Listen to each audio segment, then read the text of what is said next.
Battle. Entering Apocalypse in easy mode. Chapter 81 Weekend? Clyde immediately ran towards the hole to find the red Wendigo. His eyes glanced around to find him. But Clyde didn't expect that the red Wendigo would be so cunning. He didn't go anywhere and just waited beside the hole. The red Wendigo slashed his red sword at Clyde's neck as soon as he emerged from the hole in the wall. Clang! Luckily, Clyde managed to block the sword in time. If he was even a little late, then the sword would definitely cut his neck. Clyde grinned at the red Wendigo. "I didn't know you could think of rotten ways like this." The red Wendigo didn't reply. His jaw clenched and his eyes stared at Clyde hatefully. "You must be pissed off that your sneak attack failed, don't you?" Clyde said. Then he threw a kick at the red Wendigo. Dug! The kick hit him in the chest, causing him to fall backward. Clyde immediately jumped to approach him and slashed the elder glass sword. Clang! The red Wendigo could fend it off.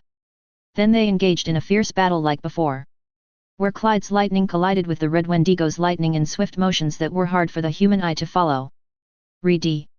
Asksa bit her lips. She no longer felt the hunger that stabbed in her stomach. What she was thinking right now was Clyde. "Hey, you sure we don't have to go and help Clyde?" Asksa asked Sonia, who was seen observing the empty air in front of her. "Of course not," Sonia answered quickly without taking her eyes off the character information that was now displayed in front of her. Sonia didn't even seem to think too much before saying that. It was as if her answer was something obvious and she had never thought of any other kind of answer. "Why yeah, I guess you're right." Asksa actually felt that catching up with Clyde was a stupid idea. It's just, she felt worried about him. Sonia glanced at Asksa when she realized the restless look on her face. Sonia had already noticed this. And she has also told Asksa not to worry too much. Clyde can take care of himself. If he can't take care of himself, what about them? Wouldn't their situation only get worse? Sonia could only sigh and then shook her head. Then she continues to look at her character information window. There are various kinds of information that are quite clear, like those in an RPG game she used to play. Although not that complex. She also had seen a window like that in the novel she was reading. A window like that is indeed something that appears to characters in survival novels. The window is used to show the condition of her body. Her entire body condition is shown in numbers. Sonia was disappointed because she didn't get 10 points for some of her stats. That means, her potential is limited there, right? Whereas Clyde probably has a higher maximum stat number. Because even though they all maxed out their stats, Clyde's strength was still greater than theirs. Sonia also suspected that Clyde could see their character information because he was the first to say that the 4 people were something called regressors. In that case, that was a tremendous advantage for him. Besides that, Clyde also has a sword that looks unique and a large number of coins. He was so strong even in the beginning when they had a hard time surviving. Where exactly did he get all that? Sonia didn't think about it before because she really didn't want to think about troublesome things when she was busy surviving. However, now when she basically doesn't do anything, Sonia can't help but thinks about all that even more. Clyde never said anything to them. He kept everything a secret inside his head. That's very suspicious. At this rate, it's only natural that the regressors would think like that about Clyde. Betrayal knocked at their door. Sonia had to prepare herself in case something bad happened. Clyde may be strong, but can he survive the stab in the back when all 4 people, who already know what will happen in the future, launch a surprise attack together? But should I bother helping him? Sonia sighed and fell down to lie on her bed. She stared at the ceiling to consider the next step she should take so as not to get caught in a dangerous situation. White and bluish lightning can be seen sticking out from behind the building. The 5 of them who stared at it could only remain silent with faces filled with various expressions. They were shocked, scared, and amazed. Seeing such a sight and the noises of destruction already made it clear that there was a fight going on there. Is that who was Clyde fighting there like that? Wiley asked. Who else can create a scene like that? Albert responded rhetorically. It can be seen that Leon's jaw tightened as he stared at the sight. But he was the first to pull himself together. Let's go. We have to hide again, Leon said. They all immediately obeyed to go back into the house they used to hide. Coming out at a time like this was something dangerous. But they have to chase away the grey monsters that suddenly come to the house. So they had no choice but to kill the monsters. Leon, who saw that they were still left in the courtyard, decided to kill them all at once so that they would not cause trouble later.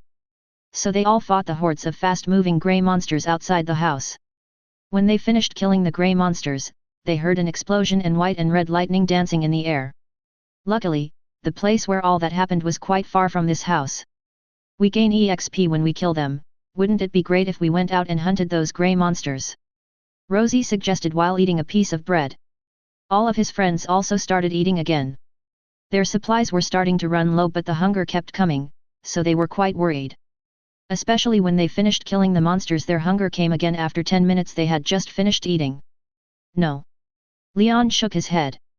Look at us, we have to eat again even though we just finished eating. Excessive movement must also affect our hunger condition, Lola said with a sad and scared face.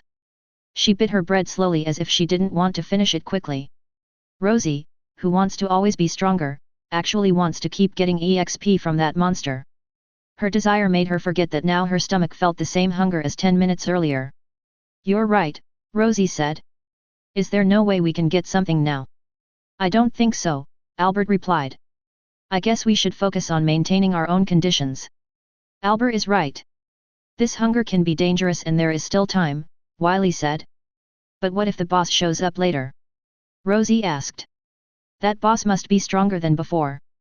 If we don't get stronger too, we won't be able to survive, right? Why should you think that? Wiley said. What do you mean? Wiley cocked his head towards the window where the view of the lightning clashing was still clearly visible. He'll work things out, Wiley said. Rosie also stared out the window.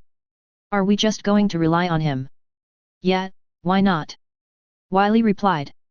What will happen after this apocalypse? If we only rely on him, how can we survive if he's not around us?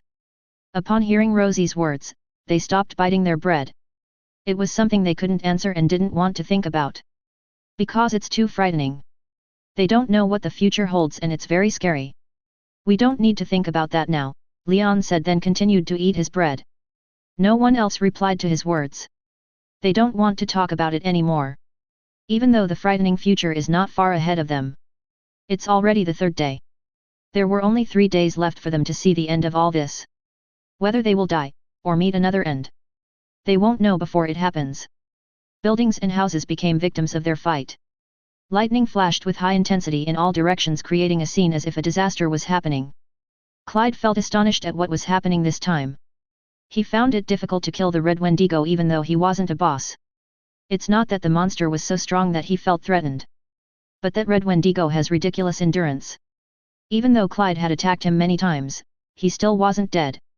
As Clyde already knew from the Green and Blue Wendigo, this Red Wendigo also has the ability to heal himself after being injured. It made him worry about how powerful a boss that hadn't even appeared yet. The Red Wendigo threw a red lightning bolt at Clyde. Clyde swung the Elder Glass sword and sent the red lightning bolt away from him. Then Clyde darted at the Red Wendigo and threw a punch to his face. Buick. Clyde was surprised because suddenly he could hit him this easily even though earlier he could move fast enough to avoid his attacks. The Red Wendigo fell to the ground with a loud thump. Unlike before, he didn't immediately get up and counterattack. Clyde landed not far from him and frowned. Has he weakened now? Chapter 82 Desperate. Clyde stared at the Red Wendigo with surprised eyes. His forehead also formed a frown. Before this, he couldn't land a punch on him. But now he can hit him. Not only that, a punch like that could also send him flying into the air and falling a few meters from where he was before. All of this made Clyde think that maybe the Red Wendigo had indeed weakened. Somehow, midway through the fight, his speed and strength faded away as more and more injuries he received. Maybe all the attacks I've been doing are just taking its toll on him now, Clyde thought. Since then he has indeed given many attacks that are quite strong. But the Red Wendigo can still fight again. It looked different now. He even seemed to have trouble standing up. Clyde, who saw him trying to stand up, of course would not give that chance to his enemy. Clyde dashed with a body still covered in bluish-white lightning. In the blink of an eye, Clyde was already in front of the Red Wendigo, who was still in a kneeling position, not yet able to stand up perfectly. Clyde slashed the Elder Glass sword. The blade covered in lightning dazzled the Red Wendigo's eyes. Even so, he was still able to withstand the swing of the sword. Clang! The Red Wendigo raised her red sword just in time before the Elder Glass sword slashed his head. But Clyde's attacks did not stop there. He punched the Red Wendigo in the face, causing him to fall back to the ground. Clyde then kicked him in the face so hard that his head was knocked back. Doug! Clyde wanted to continue by thrusting the elder glass sword. But suddenly the Red Wendigo's body emitted red light. It made Clyde alert because something was going on with his body. So Clyde retreated by jumping backward. Clyde was on full alert for what was coming next. The bright red light continued for several thrilling seconds, before finally being absorbed back into the Red Wendigo's body. What the hell? Apparently, nothing happened. There was no sudden burst of lightning, or the Red Wendigo self-detonating as he had expected. The Red Wendigo only rose to his feet with difficulty. Surprisingly, the wounds on his face and body did not appear to have healed. It added to Clyde's faith in the possibilities he had previously thought of. The Red Wendigo was already weakened because he had reached his limit. "You are strong," the Red Wendigo suddenly spoke. "How did you get that power?" Clyde squinted. "Is he trying to buy time by talking to me?" Clyde admitted that the monster was quite intelligent. But his attempt was ridiculous. Clyde snorted, then gave a disdainful grin. "You were the one who approached me and said that we would kill each other, right? Now, do you regret your decision?" Clyde said. The Red Wendigo tightened his jaw. It seemed he was at a loss for words to reply to Clyde's words because it was true. He only regretted his actions of attacking first because he thought he could win with the strength he had now. But he didn't expect that Clyde was actually that strong. How could he be that strong without making a deal with any of the Celestials? "You are a special human. That's why I gave you more power than the others." Those were the words of a woman who claimed to be something called a Celestial before giving him powers. The Red Wendigo, who at that time was still in human form in a state of unbearable hunger, of course, immediately accepted whatever she gave him. It turned out to be a very extraordinary power. Even if it made him transform into this form, he no longer suffered from hunger. And so he has this amazing lightning power. "You just have to give me your soul." The woman showed the form of a contract on the screen floating in front of him. Of course, the Red Wendigo readily agreed with it right away. And then he heard the news about Clyde and wanted to kill him. But now, he struggled when facing this young man. "Okay, I'll give you a few seconds. Tell me who made you like that," Clyde said. He deactivated skill, Pure Lightning, for now, believing that the Red Wendigo had indeed weakened. "What do you mean?" the Red Wendigo asked. "Don't act stupid. If you don't give me an answer, I will cut your throat right now," Clyde said threateningly. And the Red Wendigo felt the threat so real that his body shook. He glanced at his crimson sword that was still in his hand. "If you're desperate, you can use that sword to give you strength. But of course, there are side effects that you will receive." The woman also did not forget to give a last message before disappearing into the shadows. It was as if she knew that she would fall into despair when fighting Clyde. "I'll tell you," the Red Wendigo said. "A woman came to me when I was hungry. She gave this power to me on the condition that I give her my soul." Clyde frowned. "A woman? I don't know why, but I have a feeling that it was Gremory's doing. But the possibility that it's another Celestial is also there." "How did she look like?" Clyde asked. "She's a pretty woman with a tall body and blonde hair. When she met me, she wore a black suit." Hearing that description, Clyde immediately thought that it wasn't Gremory. However, he couldn't be too sure because the demon definitely could change her appearance. "All right. I think the time I've given is enough." Clyde raised the Elder Glass sword again and made the gesture that he was going to attack. The Red Wendigo suddenly plunged his red sword into his chest. Clyde was surprised when he saw that. Even though it looked like he killed himself, Clyde was sure that that was not the Red Wendigo's intention. A moment later, red lightning that looked thicker than before appeared to envelop his body. Then a wind filled with enormous magical power pressure spread to the surroundings. Clyde had to raise his face to protect his eyes from the debris that was shooting at him. His black coat was fluttering in the wind. "Shit, he can do that." Although he was surprised, Clyde wasn't too worried. Even when the Red Wendigo got stronger than before, it definitely wasn't without risks. Something that provides that much burst of power will kill him immediately once its maximum limit has been reached. After all, Clyde was also sure that he could defeat the Red Wendigo even though he had received a new power-up. The wind then subsided. The Red Wendigo's body became twice as big as before and gave off the power of red lightning that whipped around non-stop. He grinned at Clyde. "Ready for round 2?" Clyde returned him with the same disdainful grin. He didn't say anything and just let out a snort. It was as if what happened next didn't matter even though the Red Wendigo had gained new powers. Pure Lightning, LV.10, is activated. Jaza Achayat. Asterisk. The lightning on Clyde's body appeared. The brilliance of the lightning tells the Red Wendigo that what he had now would not have a much different effect than before. Oh! The Red Wendigo dashed towards Clyde. Now he who had no weapons would only use his fists to attack. Clyde approached the Red Wendigo while swinging the elder glass sword which was covered in bluish-white lightning. They collided in the middle in the blink of an eye. And the Red Wendigo used both hands to catch the blade of the elder glass sword. Clyde channeled more of his magic power into the elder glass sword so he created even bigger lightning. The bluish-white lightning traveled to the Red Wendigo's arm, making him grit his teeth and show a sign of clear struggle. Clyde then stretched out his left hand and sent a lightning bolt toward him. Jazashiuhoot. The lightning bolt pushed the Red Wendigo back and made him release his grip on the elder glass sword. Clyde lunged at him and slashed the elder glass sword repeatedly. The Red Wendigo endured the slashes with his hands and feet. Clyde realized that all of his attacks did not have too much effect on the Red Wendigo. All that appeared on his hands and feet were small cuts despite Clyde's strong swings with the sword. The Red Wendigo gritted his teeth. His body was clearly stronger than before, but Clyde noticed that his speed was decreasing. Hi-ya! Suddenly the Red Wendigo shouted. Then that scream was followed by lightning exploding from his body in all directions. Boom! The lightning explosion lasted for several seconds and destroyed the building and everything around it. Of course, Clyde was also knocked out by the enormous lightning explosion. Clyde's body soared into the air and then fell hard on the road that had been destroyed. The Red Wendigo grinned and ran to Clyde. Chapter 83 almost end. Lucho is now inside a train car. His gaze headed outside the window where he could see the stars passing by so fast. Until the stars just looked like a passing light. He gripped his fist tightly. Everything that had happened previously made Lucho feel anger that he had never felt before while being the world master supervising the selection stage. All of that started from the previous selection stage which failed miserably. He recommended a candidate who passed the selection stage to a demon king. But suddenly something happened and somehow, that human escaped from the demon king and disappeared.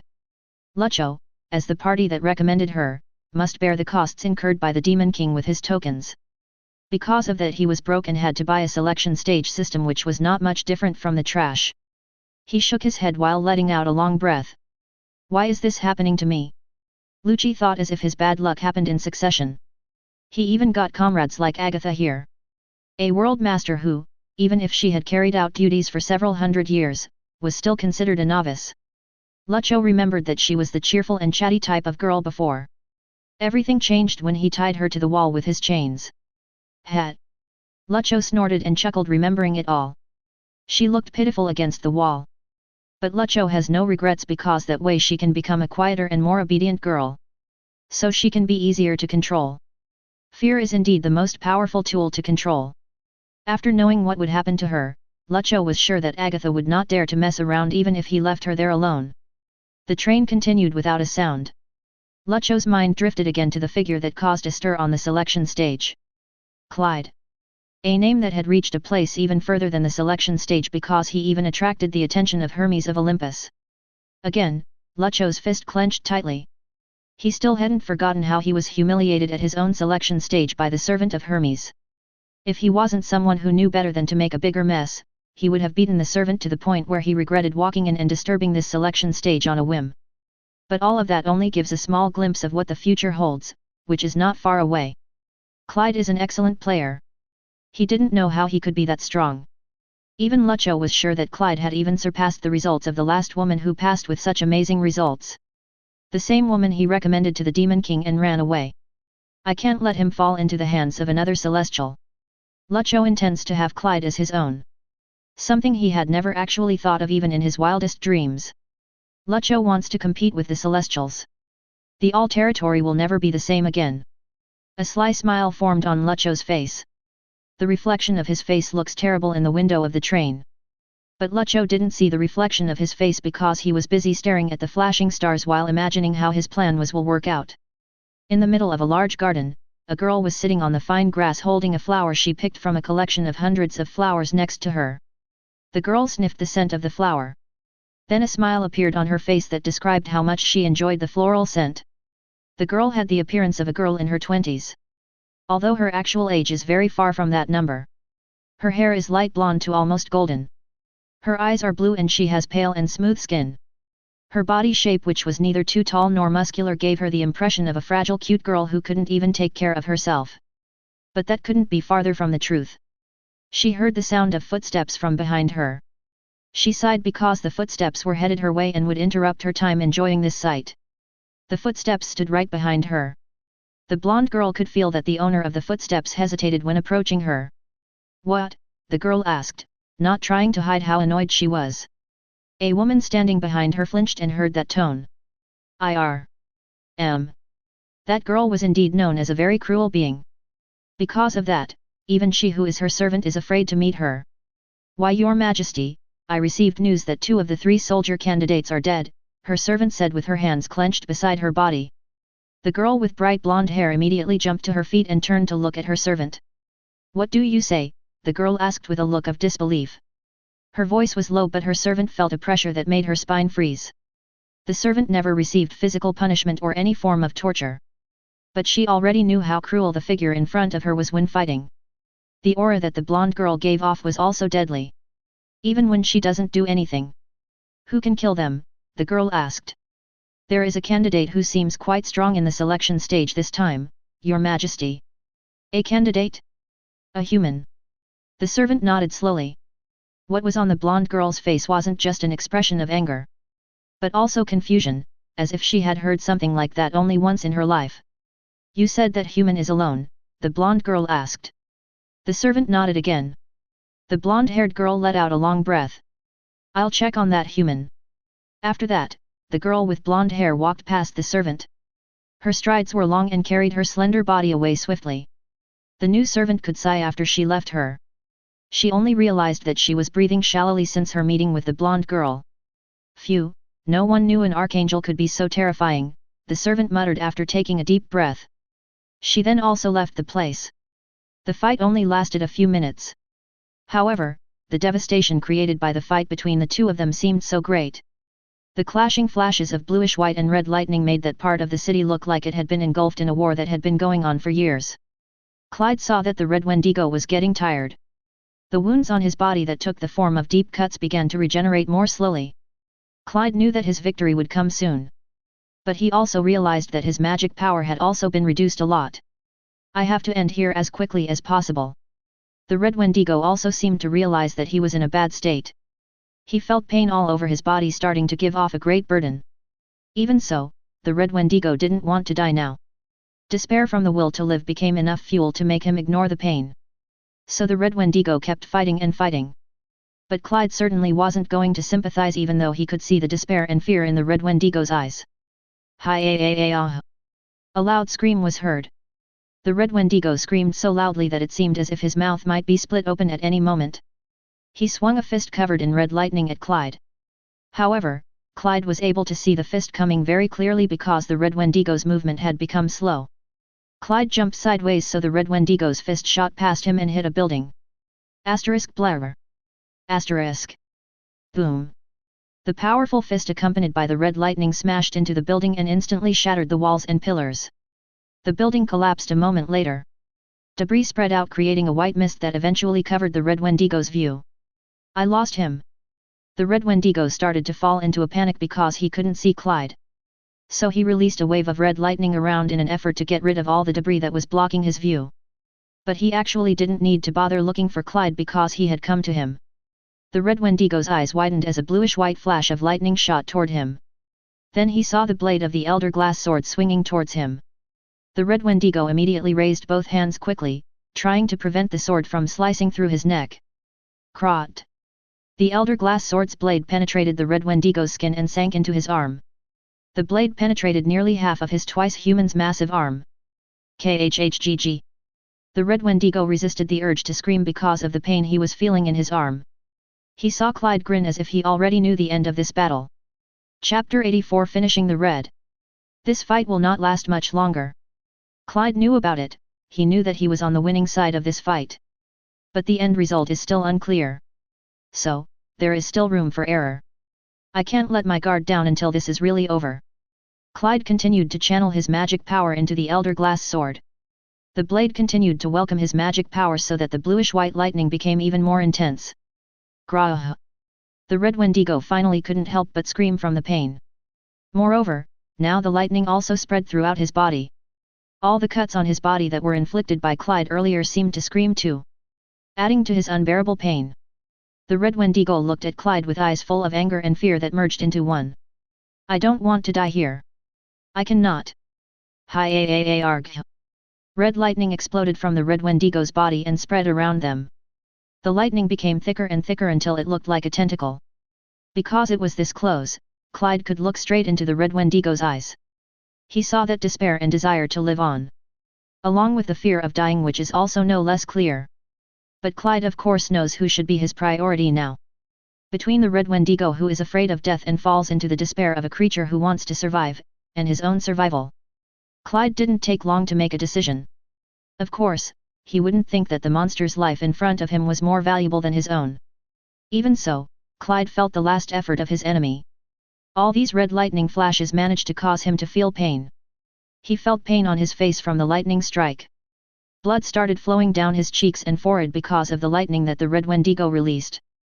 Clyde mustered up his strength to pull the elder glass sword from the red Wendigo's arm. **Srat. **.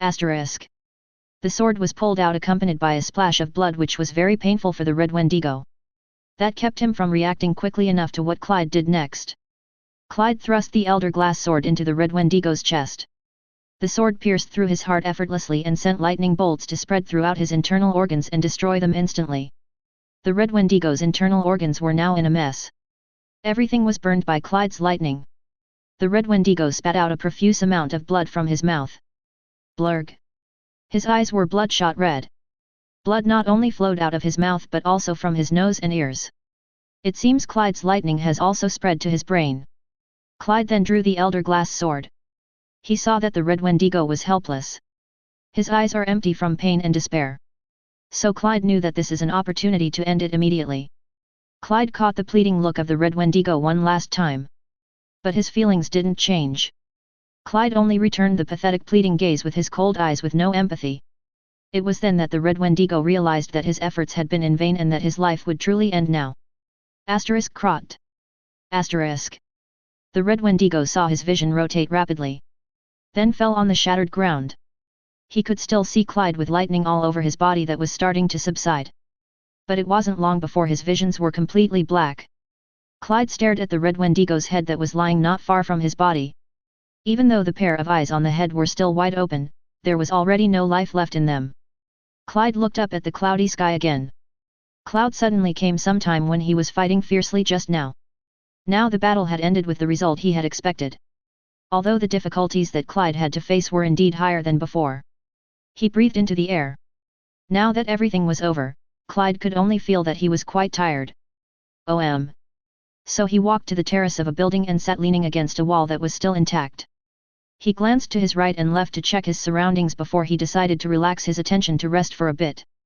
When he knows that there is no danger, or the possibility of danger, Clyde leaned his head against the wall and stared at the grey clouds above him.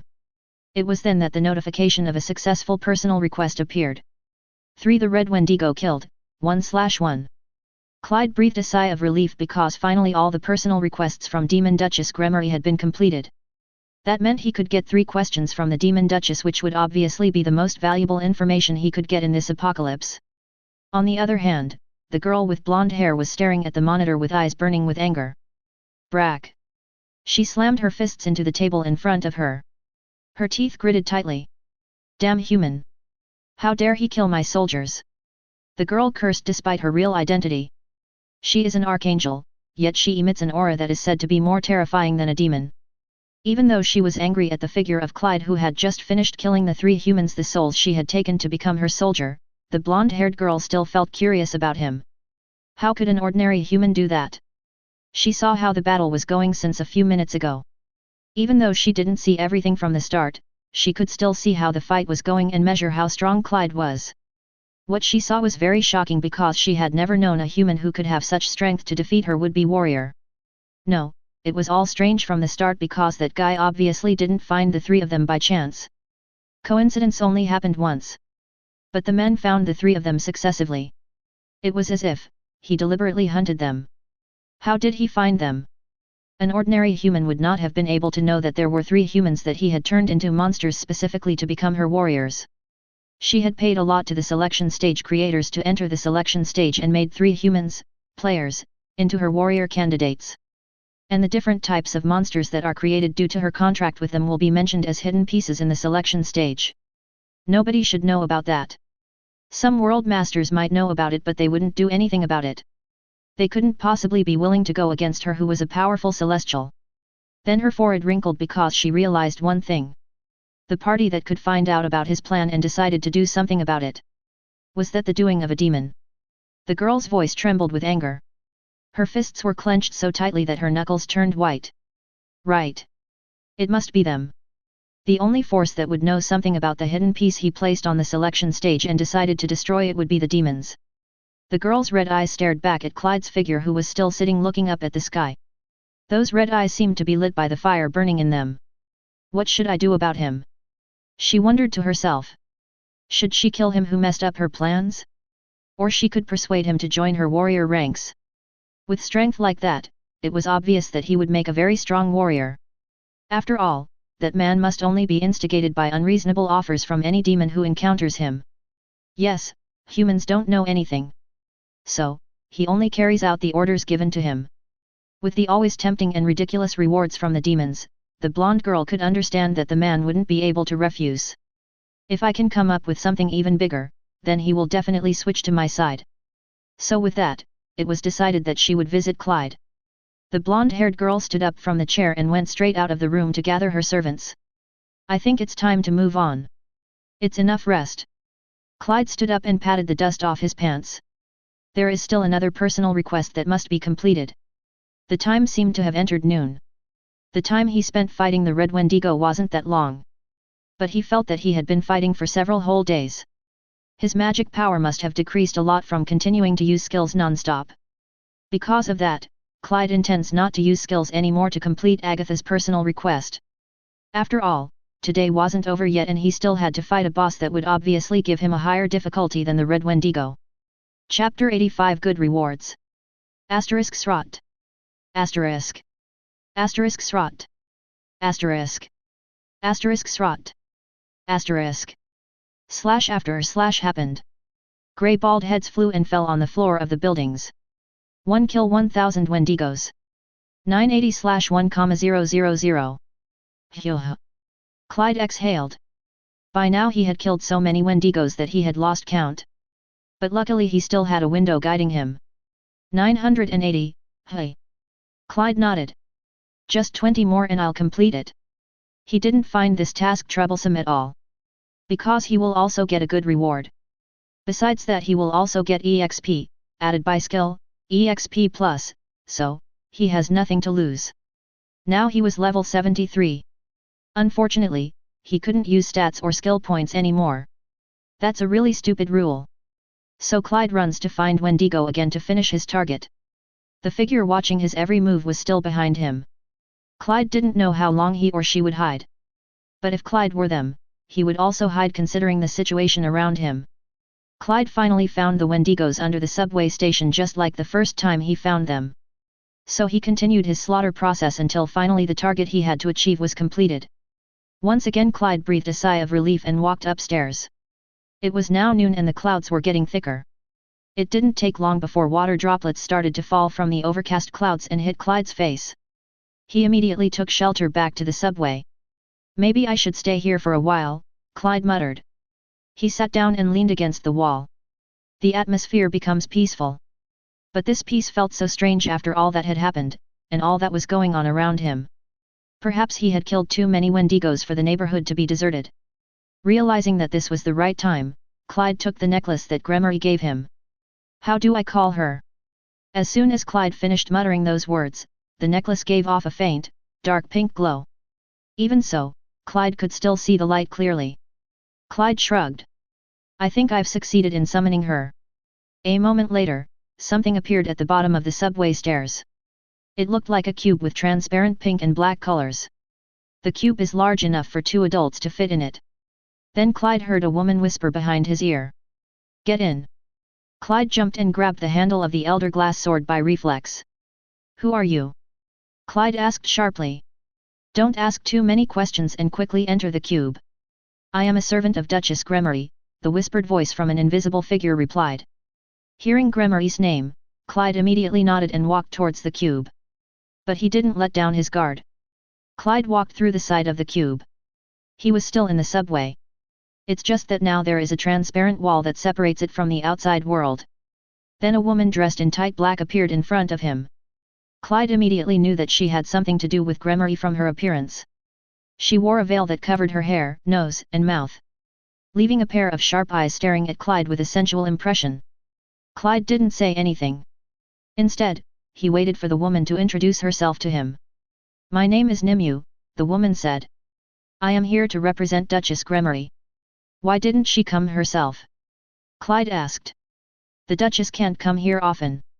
After all, she is a higher being who shouldn't have come to the selection stage in the first place, Nimue replied.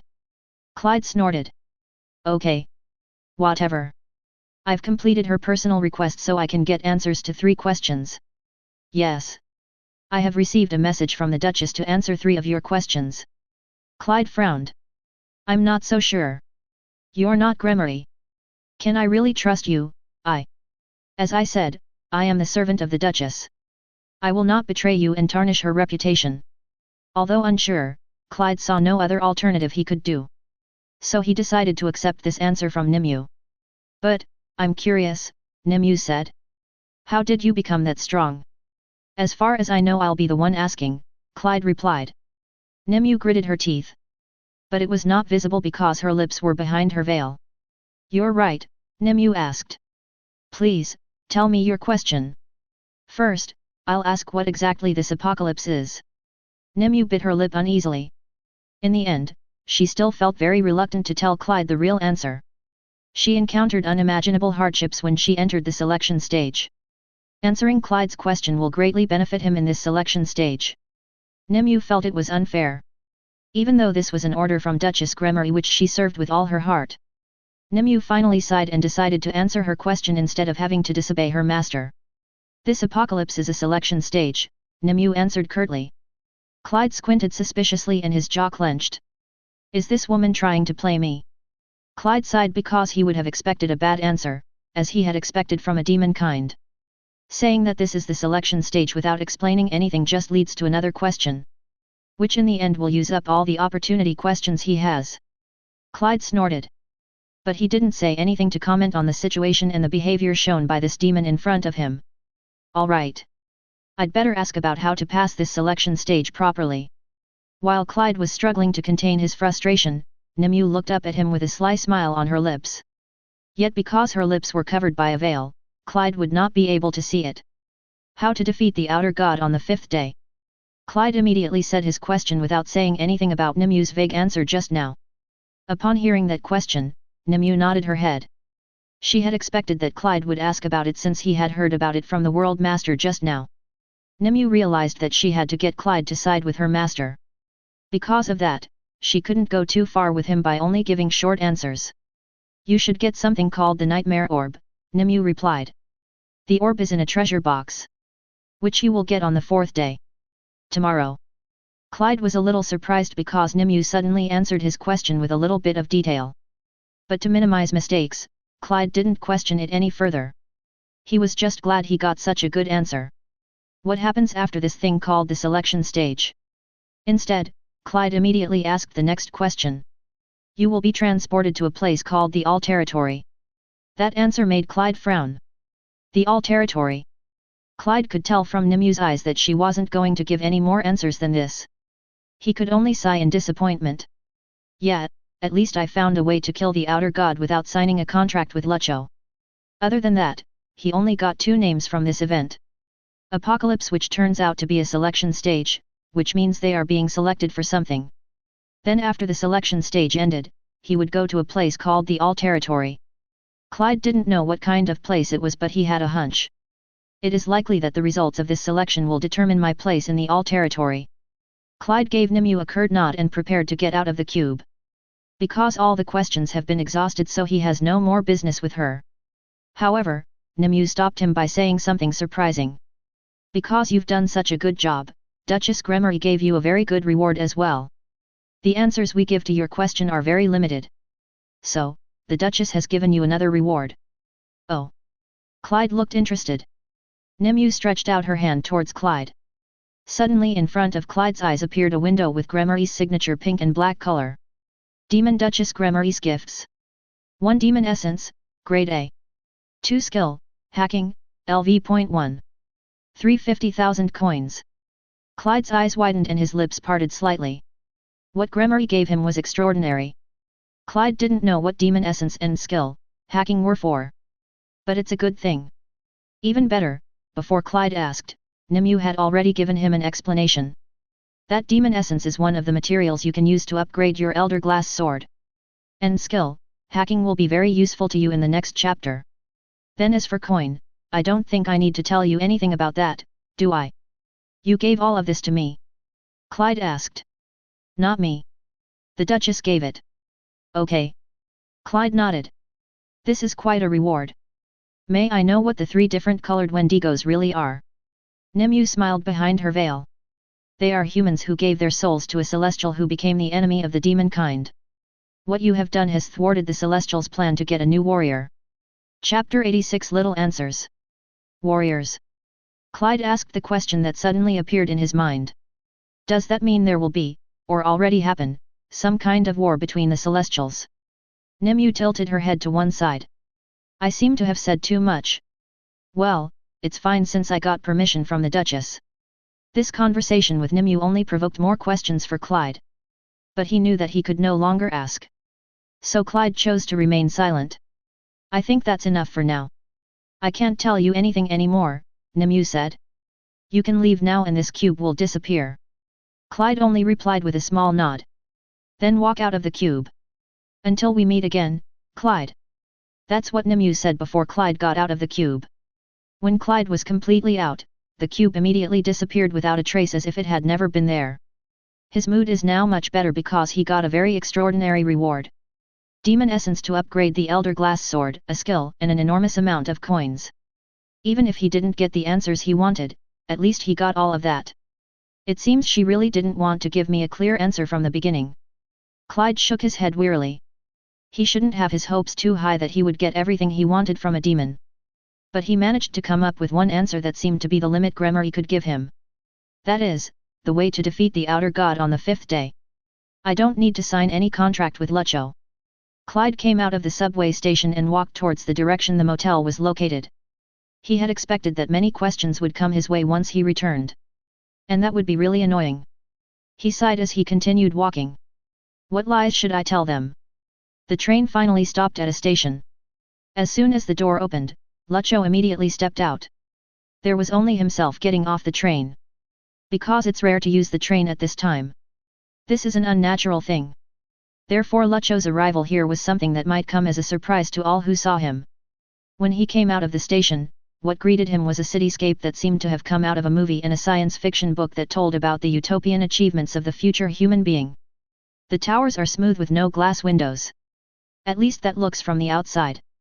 The shapes of the towers also look very different from what is on Earth. Again, it just looks like something came out of films and books of science fiction stories. Lucho entered a tower that stood tallest and biggest in that place. The tower was shaped like a staff which was smooth white from the outside. There was something like a pitch-black crystal ball at the top which was flanked by 4 pillars. The site of the orb is a stark contrast to this tower and all the mostly white buildings in this place. Lucho's gaze was straight ahead. The dim green flame seemed to always be burning within his eyes. Make people who see him not want to approach him. Lucho took the elevator to the top floor. In his head, he kept imagining how he experienced humiliation by the servant. Ting! The elevator bell that had reached its destination made Lucho come back to reality. As soon as the door opened he immediately walked out with long strides towards a room at the end of the corridor. After knocking on the door several times, Lucho went inside. Lucho! A man with grey hair in his chair frowned. Why did you come here at a time like this? Lucho's face formed a stiff expression. Then he said. Chief, there was a problem that occurred in the selection stage that I managed. Clyde had seen his motel ahead. But suddenly he saw Agatha standing against the wall in an alley. She waved at Clyde with a smile on her face. Agatha acted like a friend who was meeting an old friend after a long time. Clyde walked up to her. Is she want to give the reward from the personal request she gave? I suspect she will be the same as Gremory and just gonna give me vague answers. Clyde was already prepared to get an answer that wasn't very useful. So he didn't expect too much when he approached Agatha. Good job, Clyde. You managed to finish it well, Agatha said with a smile. Time for your reward. Ask your question. How can I easily get the treasure in tomorrow's chapter? Clyde immediately asked the question he thought would be most useful and got the clearest answer. After all, he only had one chance to ask a question and he knew he would get no further answers more than this. Agatha's eyes opened at Clyde's question. How did you know about that? That's not important. Just answer my question since I'm pretty tired after killing 1,000 Wendigos. Agatha still couldn't break out from surprise. No. Who did you meet in the subway earlier? She asked. She, of course, noticed when Clyde disappeared suddenly from the monitor while she was watching him on the subway earlier. She suspected that he had actually met someone there, but Agatha didn't expect that Clyde would get a spoiler from whoever he met earlier. I met a woman in black, Clyde answered curtly. The woman in black. Agatha looked thoughtful. She had an idea about who Clyde had met. What else did she tell you? Agatha asked in a demanding tone. I can't say. Clyde looks firm. He looked Agatha straight in the eye and confirmed that he had no intention of giving any more answers. Agatha sighed. Even though she wanted to know, she couldn't force Clyde. She could make him talk him using force, but that was clearly unnecessary. Luckily, Lucho wasn't here, so there was nothing to worry about. And Clyde could be someone she could use in the future. So there's no reason to make him hate her now. Fine. I won't ask about that anymore. This selection stage is already a mess anyway, Agatha said. So, you want to know how to get the treasure for tomorrow? Clyde nodded curtly. All right, I'll tell you in as much detail as I can because I like you. Agatha tried to smile seductively. However, Clyde just stared at her with a straight face. So the smile on Agatha's face vanished instantly. She snorted in annoyance and then said. Okay. The way to get it is to enter the main control tower. There, you must enter the office of the 10th Division and then look for a hidden boss named X-1000. After you kill it, which is not easy, you will get a treasure box containing the rarest item. And in that treasure box, there must be the nightmare orb that I need. Thanks, said Clyde. Remember, don't tell anyone about meeting me. Be it Lucho, or whatever celestials you meet in the future, Agatha said. I didn't plan on saying it, Clyde said. When will the boss appear? Since Lucho is away, I'm free to decide when the boss will appear, Agatha said with a happy smile. When do you want me to summon that boss? Clyde frowned. Why you ask me? Agatha shrugged. It's just. I want to give you something else besides answering questions. Then make it easier for the boss this time. Return the apocalypse settings to their original settings. I think I can do that. Agatha looked thoughtful. Though it might take a little effort. After some thought, Agatha said. I'll let it out at 4 in the afternoon. Clyde nodded and walked out of the alley. Agatha looked at his back with a smile still on her lips. It was thanks to him that I managed to get 2,500 coins. It was very good, so it seems that providing the information was worth the price. Agatha then disappeared from the alley after Clyde left. Returning to her white room to watch. As soon as Clyde returned to the motel, he immediately saw Rodney eating a potato chip in the lobby. Rodney is alone. He stared at Clyde as he walked in with a slightly tired face. Rodney also saw that there were some small rips in the black coat that Clyde was wearing. In addition, there are also incisions on his face. Rodney also noticed that the sleeve of the black coat seemed torn by something. Seeing that, Rodney's eyes opened slightly. What happened to him? Seeing Clyde's state that looked like he had just gone through a difficult battle, even though he was the strongest among them, made Rodney speechless. What he saw made Rodney feel that what Clyde had said before leaving this motel was true. What he faced out there was indeed not something they could face. Where are the others? Clyde asked. Clyde's voice snapped Rodney out of his daze. Oh? They're in their rooms, Rodney replied. What are you doing here? I didn't do anything, Rodney replied with a faint smile. Clyde nodded and walked past him. I'm going to rest for a bit before fighting the boss. Boss. Rodney stood looking at Clyde. The boss will appear soon. 4 o'clock. Tell that to the others. I'm going to take a nap. He even knows when the boss will appear. Did he meet the beings behind this apocalypse? Rodney wondered as he watched Clyde's back disappear into the room. Chapter 87. The boss descended. Clyde went into his room and locked the door. He felt quite tired after coming back. The task he had to do turned out to be quite hard. Whereas previously Clyde had never imagined that he would feel tired when all of his stats had been maxed out. But apparently, those 3 Wendigos of various colors were giving him such a hard time. Coupled with killing 1000 Wendigo. Clyde took off his dark night coat and flopped down on his bed. He stared at the ceiling for a few moments, then sighed. Easy mode? If easy mode is like this, what if I chose to do it in hard mode at that time? Clyde snorted, then chuckled. If he chooses hard mode, he doesn't know whether the difficulties he will experience are the same as when he goes through this apocalypse like an ordinary person, or goes through it with even higher difficulties. Just imagining it made Clyde's tiredness go up several times. So he didn't want to think about it anymore and closed his eyes. He needed to recover his stamina and magic power. After all, the boss monsters that Agatha would take out would be at their proper level and strength. I do hope so.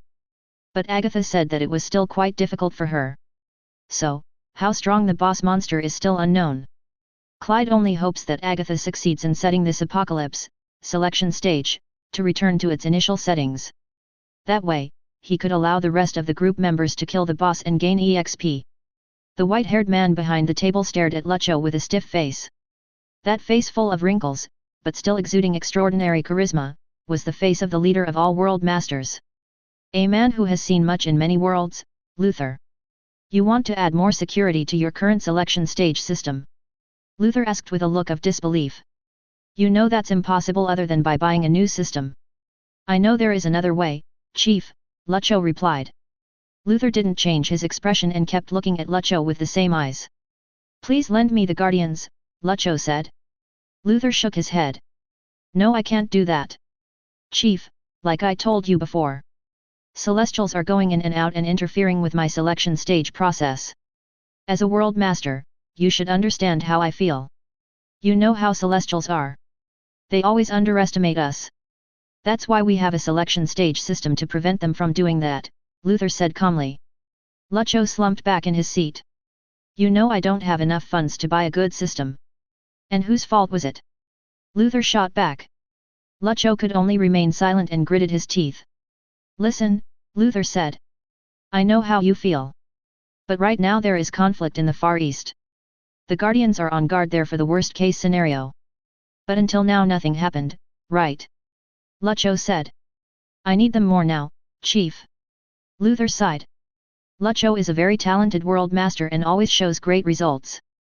But because of the mistake he made at that time, he lost a lot of tokens to a Demon King and ended up only being able to buy a very bad selection stage system. Lucho is smart. But sometimes his greed traps him in bad situations. I can give them to you now. However, if I notice the slightest hint of dangerous movement in the Far East, I will immediately withdraw them, Luther said. Suddenly a smile appeared on Lucho's face. Thank you, Chief. Is there a reason why you want to protect your selection stage so badly from the Celestials? Luther asked with eyes full of curiosity at Lucho. Lucho took longer than he thought to answer, making Luther's curiosity even greater. I just want to protect my pride as a world master, sir, Lucho replied.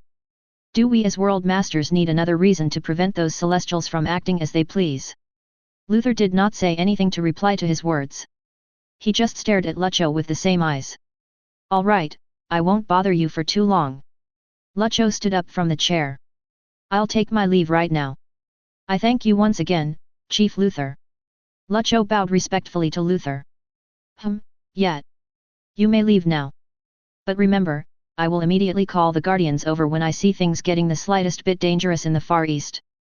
I understand, Chief, Lucho replied.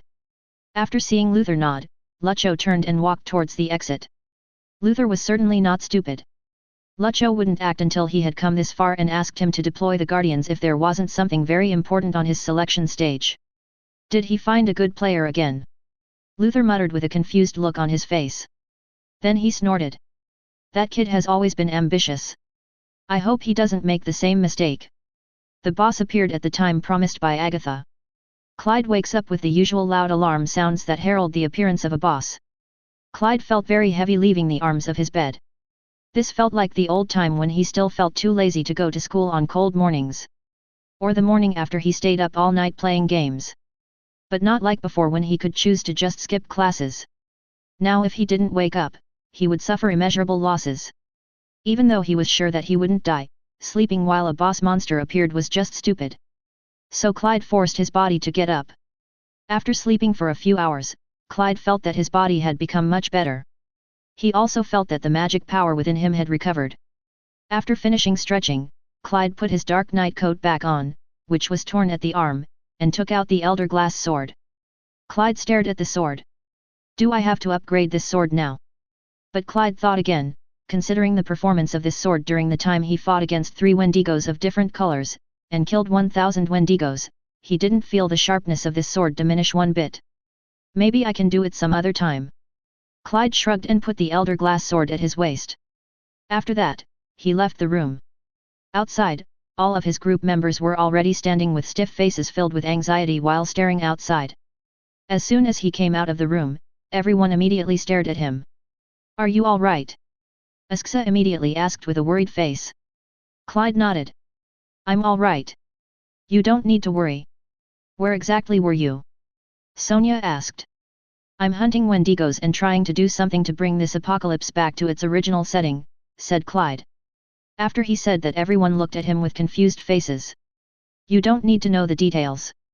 It's up to you if you feel suspicious or whatever. But I did try to return the apocalypse settings to their original settings so that everything would be easier for you, Clyde explained in an even tone.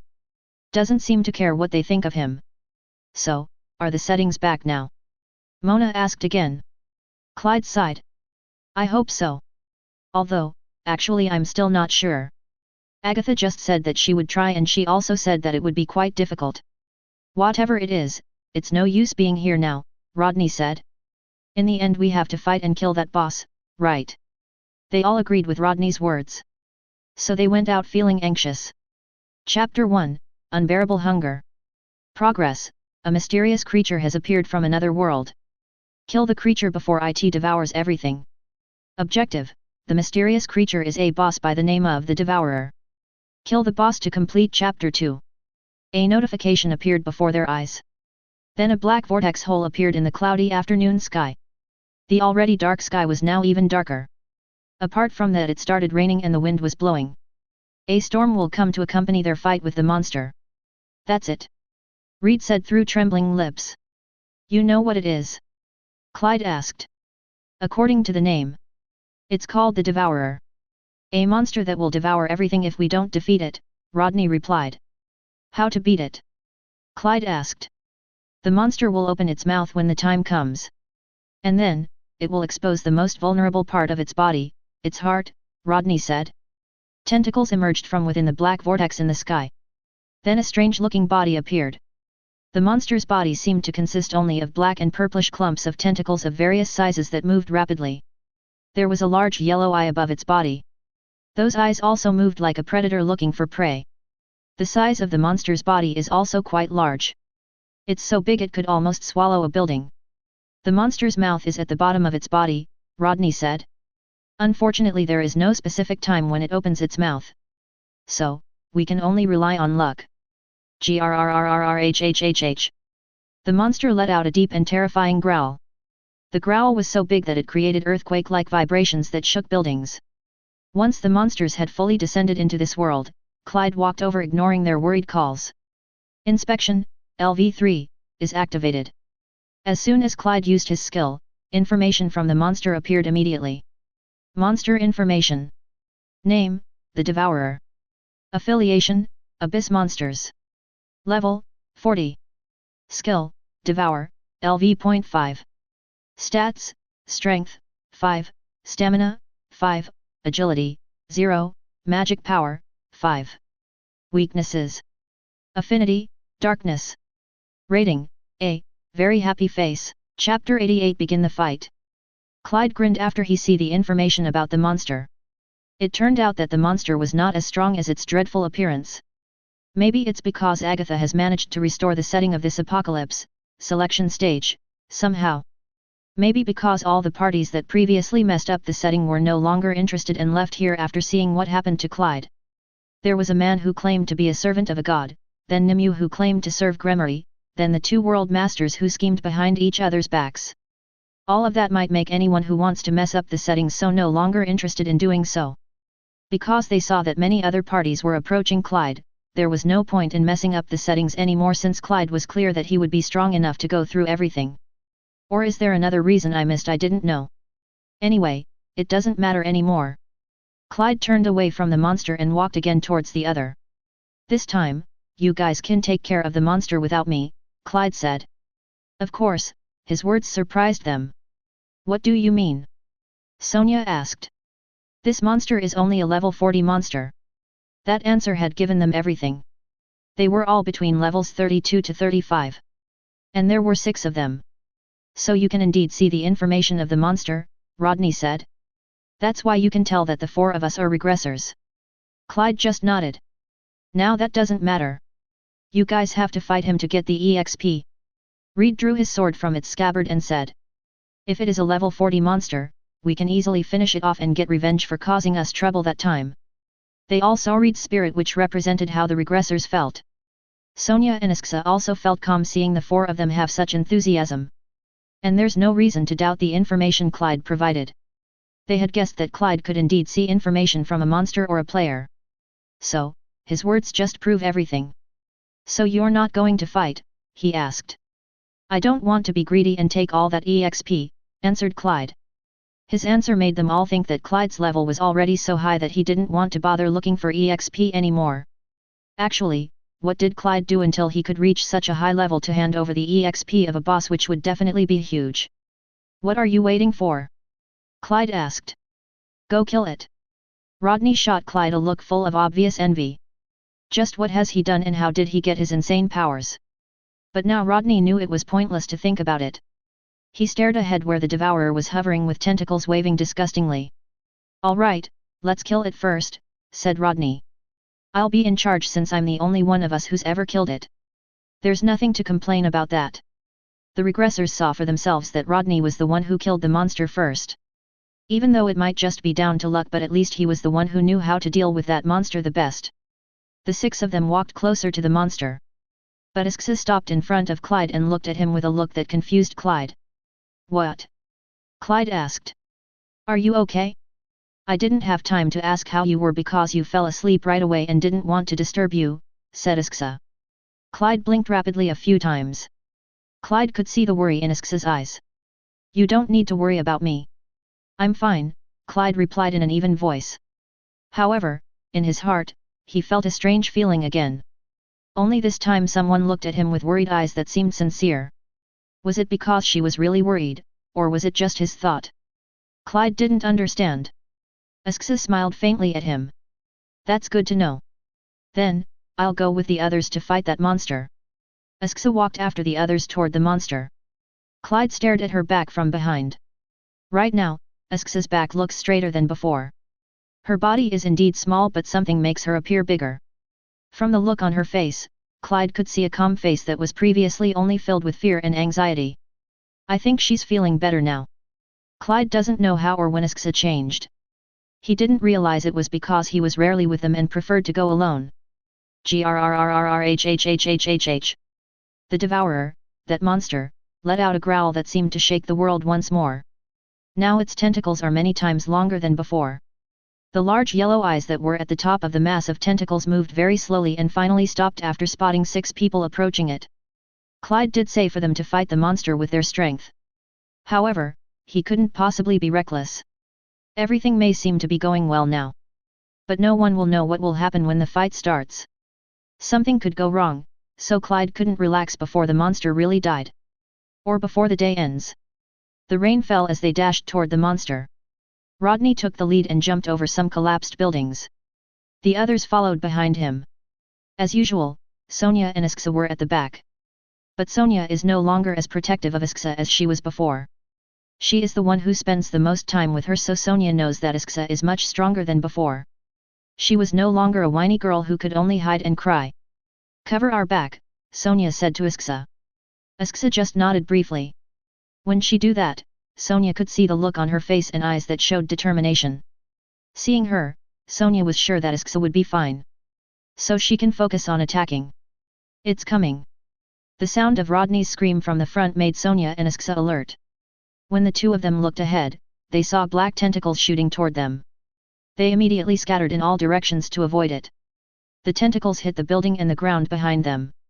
Its movement is slow, but the strength of the tentacles is so strong that it can inflict that much damage. Sonia landed safely on the top of a not too tall building and immediately drew her bow. However, she didn't know where she should aim. Do I have to shoot that huge eye? Sonia then fired her arrow at the huge eye. With such a big target, it was impossible for her to miss. She didn't miss, but the shot didn't have any significant effect at all. Sonia's arrow was almost stuck in the yellow eyes. But the arrow immediately disappeared as if sucked in by something. Rodney and Eric were not far ahead of her. So she immediately ran closer to them and asked. Hey, where should I shoot? You can't hurt it now even if you hit its eye, Rodney replied. So. For now we just have to defend against those tentacles. Another tentacle shot from the Devourer's main body towards them. Rodney jumped over to the tentacle and slashed his katana sword. Asterisk crot. Asterisk. The tentacles were cut off and fell on top of the building. A purplish liquid splashed on Rodney's face. Rodney landed back between Eric and Sonia. This is easier than before, Rodney said to Eric with a smirk on his face. Is that true? Eric turned to the monster. If that's true, this fight wouldn't be as bad as last time. Eric jumped to slash at another tentacle that was already shooting toward them. Like Clyde said, we seem to be able to handle this easily, Rodney said to Sonia. Before that monster opens its mouth on the bottom of its body, we can only attack its tentacles. Sonia nodded. All right. Rodney then ran to catch up with Eric. Meanwhile, Sonia pulled her bowstring again and started aiming. But Sonia remembers that Isksa is not next to her now. She immediately spread her gaze to look for Isksa with a worried look.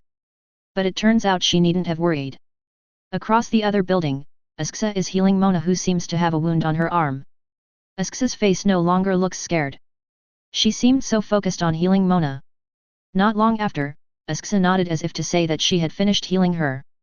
Mona immediately jumped to her feet and prepared to fight again. Isksa then ran away and looked for a place to hide. Seeing that, Sonia smiled. She has nothing to worry about now. After all, Sonia knew that even if Clyde said he would let them do the fighting this time, he wouldn't sit idly by when he saw a dangerous situation. Sonia turned to Clyde.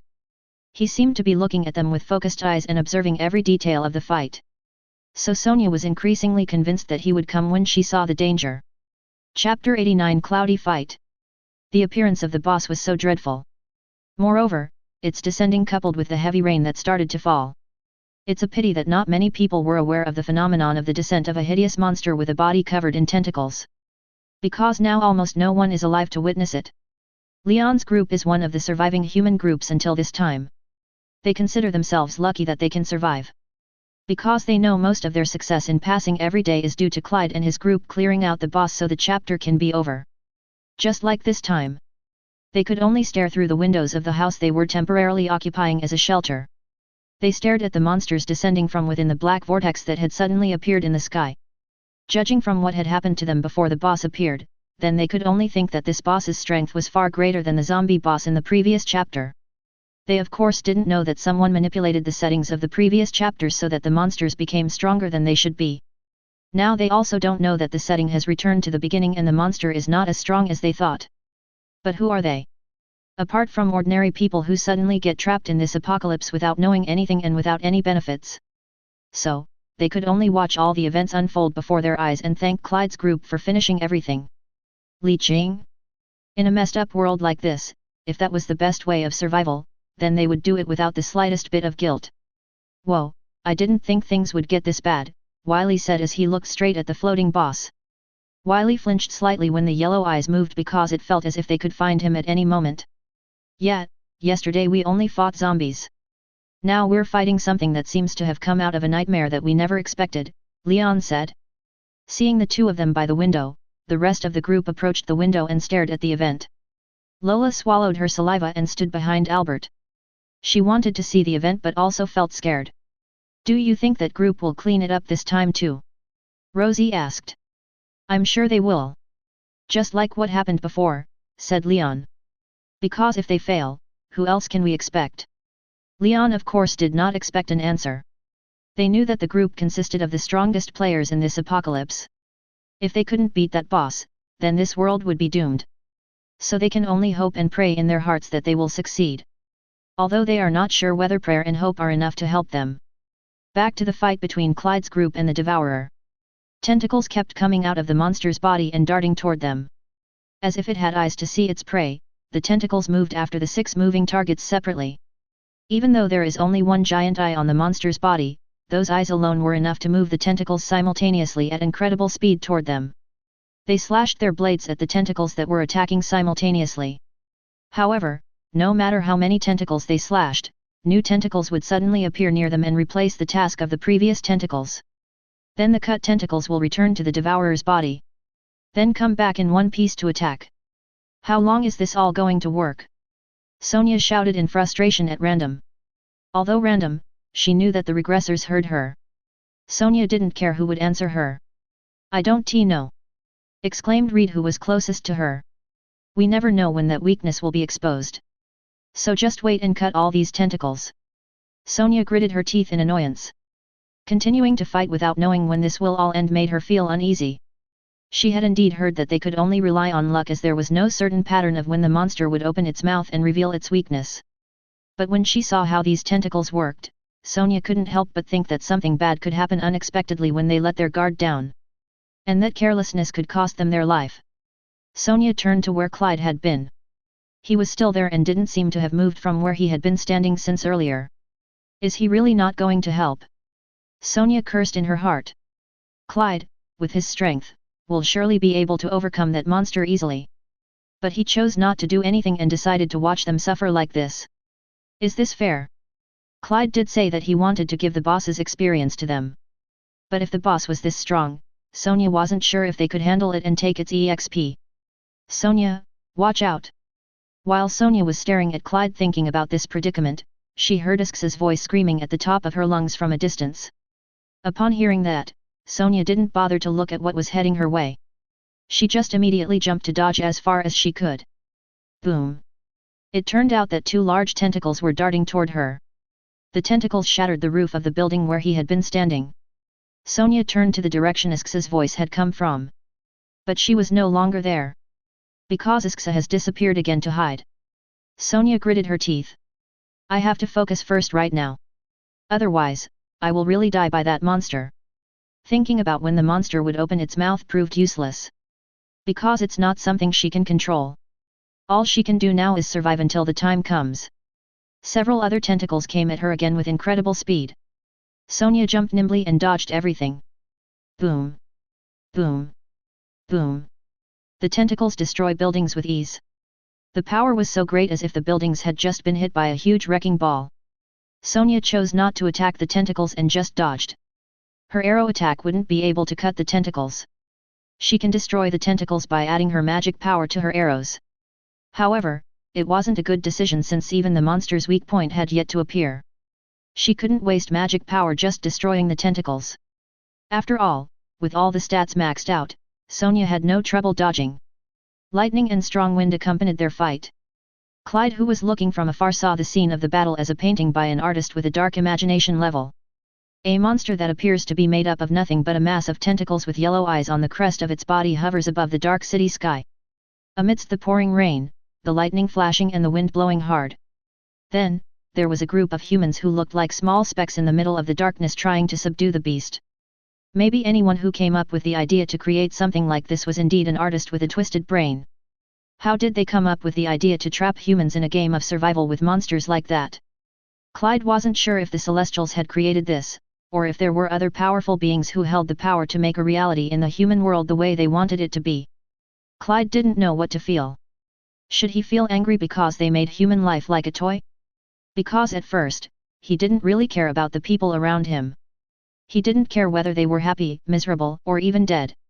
And he had the immense advantage of going through this apocalypse on the easiest difficulty level, so he didn't feel suffering enough to really hate the Celestials. Clyde only thinks of himself as living life in novels and games. Killing monsters, getting amazing superpowers, getting cool weapons. Something he originally read to escape reality, but now he really is in it. This kind of life seems better than his life in the real world, which is alone, bullied, and monotonous. So, should he feel grateful instead of hating the Celestials? Boom! The sound of an explosion broke Clyde's thoughts. He immediately looked up and found that those yellow eyes were being enveloped in yellow lightning. He also saw how one of the buildings that looked like it had just been hit by lightning was dropping debris. The building looks like it's about to collapse. Did anyone get hit by that lightning? Thought Clyde. The monster wouldn't snatch up an empty building. It must be targeting someone who was originally in that building. Clyde jumped up on the building next door so he could get a better look. Chapter 90-Forward. The debris from the building that was struck by the enormous lightning fell to the ground. Fuck! Sonia swore loudly.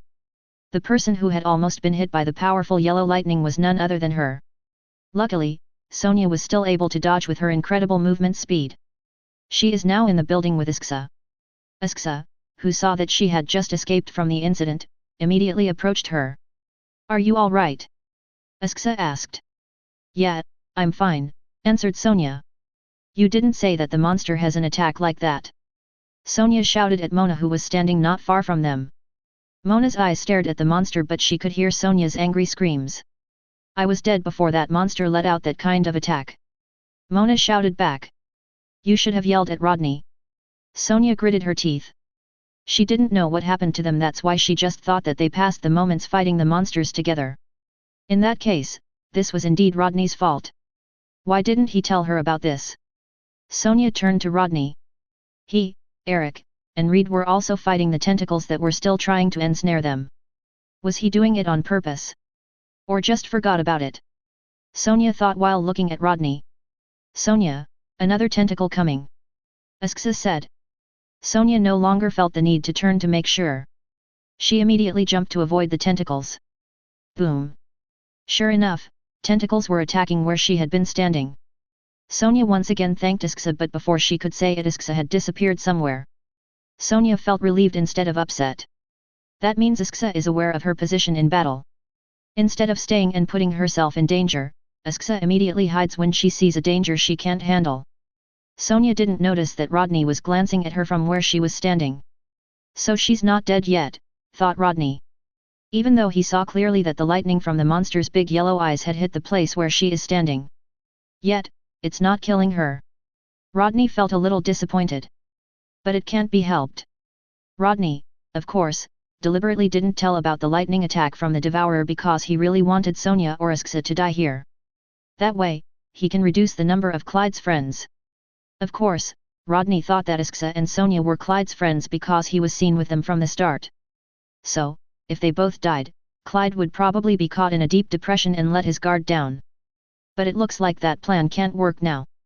Rodney just shrugged it off because there were still plenty of opportunities to do that. He had to start executing a plan to kill them, or Clyde and his friends would finish this selection stage with a grade that was better than his grade. They continued the seemingly endless fight against the hundreds of dark purple tentacles that kept coming. In the midst of that frustration, Sonia didn't have time to ask Rodney because she didn't have the chance to get closer to him. She was busy surviving on her own. Clyde was also watching them from a distance. He also felt that this fight had no progress. Rodney said that the monster's weak point would appear eventually, but he didn't know when. But is it true? Clyde suddenly felt suspicious of Rodney. He also never said that the monster could emit lightning attacks like before. Fortunately, Sonia was still able to dodge. That made his suspicious feelings towards Rodney even higher. He was a regressor who had lived through this apocalypse until the 5th day.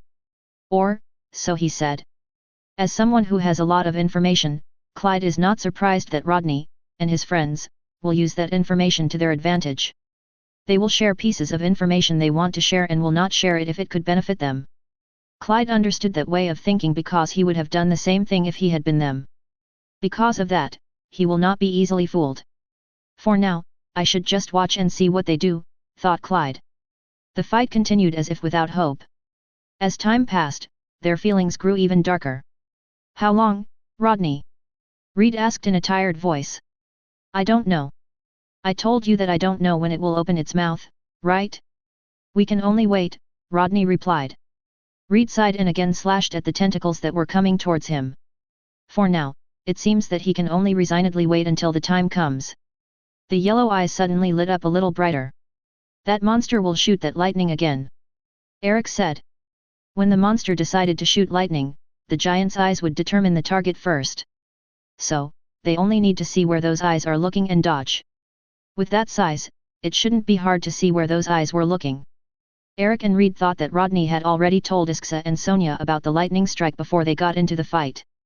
They don't know about the truth and Rodney's cunning plan. Several minutes later passed by slashing at the tentacles. Finally, a change occurred to the monster's body. Something opened under the monster. Because they were under it, they could see it clearly. The body that only looked like a lump of tentacles opened to reveal something like a round mouth. There were 5 rows of serration-like teeth in the mouth. That's it, Rodney said. How do we kill it? He asked. Actually, there was an easier way to inflict damage on the weak spot in the center of the monster's mouth. That is by using Sonia's power, which can shoot arrows. But that way Sonia would become the player who killed the monster after she found out its secret. I can't let that happen, thought Rodney. There's something different about the boss in this chapter than in previous chapters. Previously, rewards would be shared equally among all party members who attacked the boss. Now a player who lands the last hit on the boss will receive a title. With Sonia's strength, which can shoot arrows from a distance and perfect aim, her chances of getting the last hit on this boss are quite large. I'll go ahead and attack him. You guys have to protect me from the tentacles trying to get in the way, Rodney said while looking at Eric and Reed. We have to do it together. Eric and Reed immediately agreed on the idea. They ran and jumped to get to the top of the building where Mona and Sonia were. Isksa was nowhere to be seen. She hid well so as not to be hit by the tentacles and create a burden for them.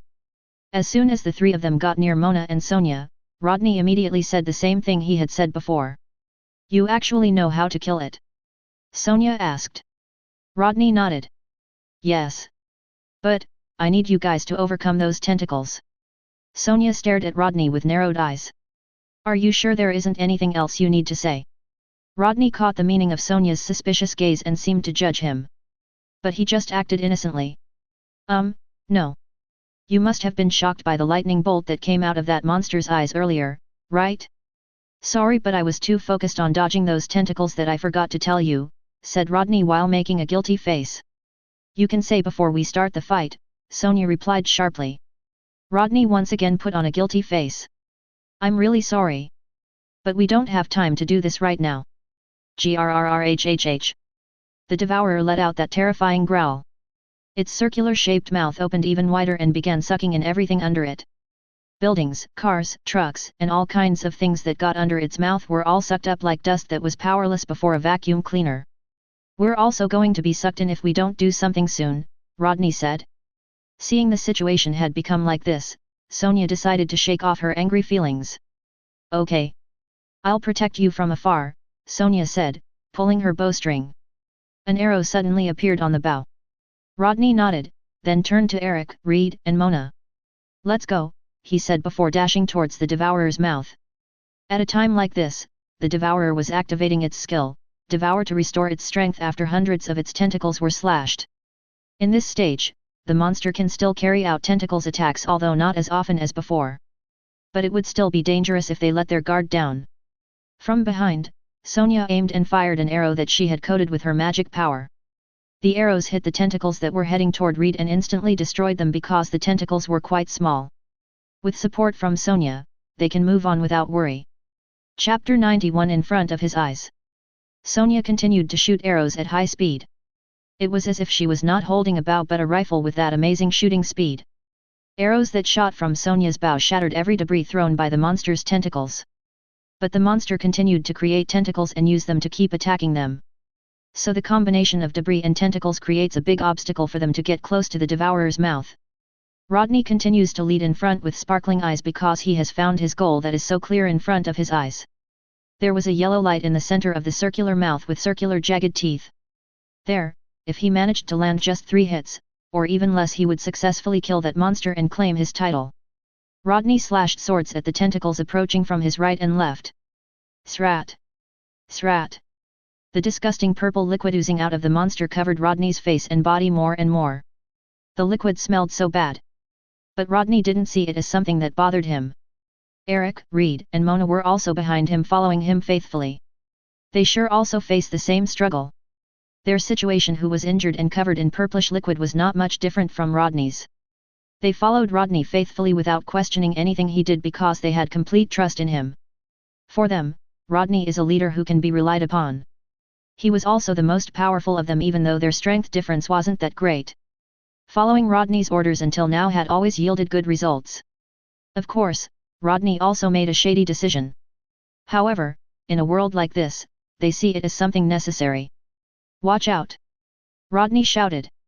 From in front of them, a bunch of tentacles wrapped around each other and became one shot toward them. Thanks to Rodney's warning, they were able to avoid the tentacles. Boom! The group of tentacles crashed into a building where they were previously standing. The building immediately lost an enormous amount of its original height. Hang on! We'll be there in a bit. Rodney shouted again.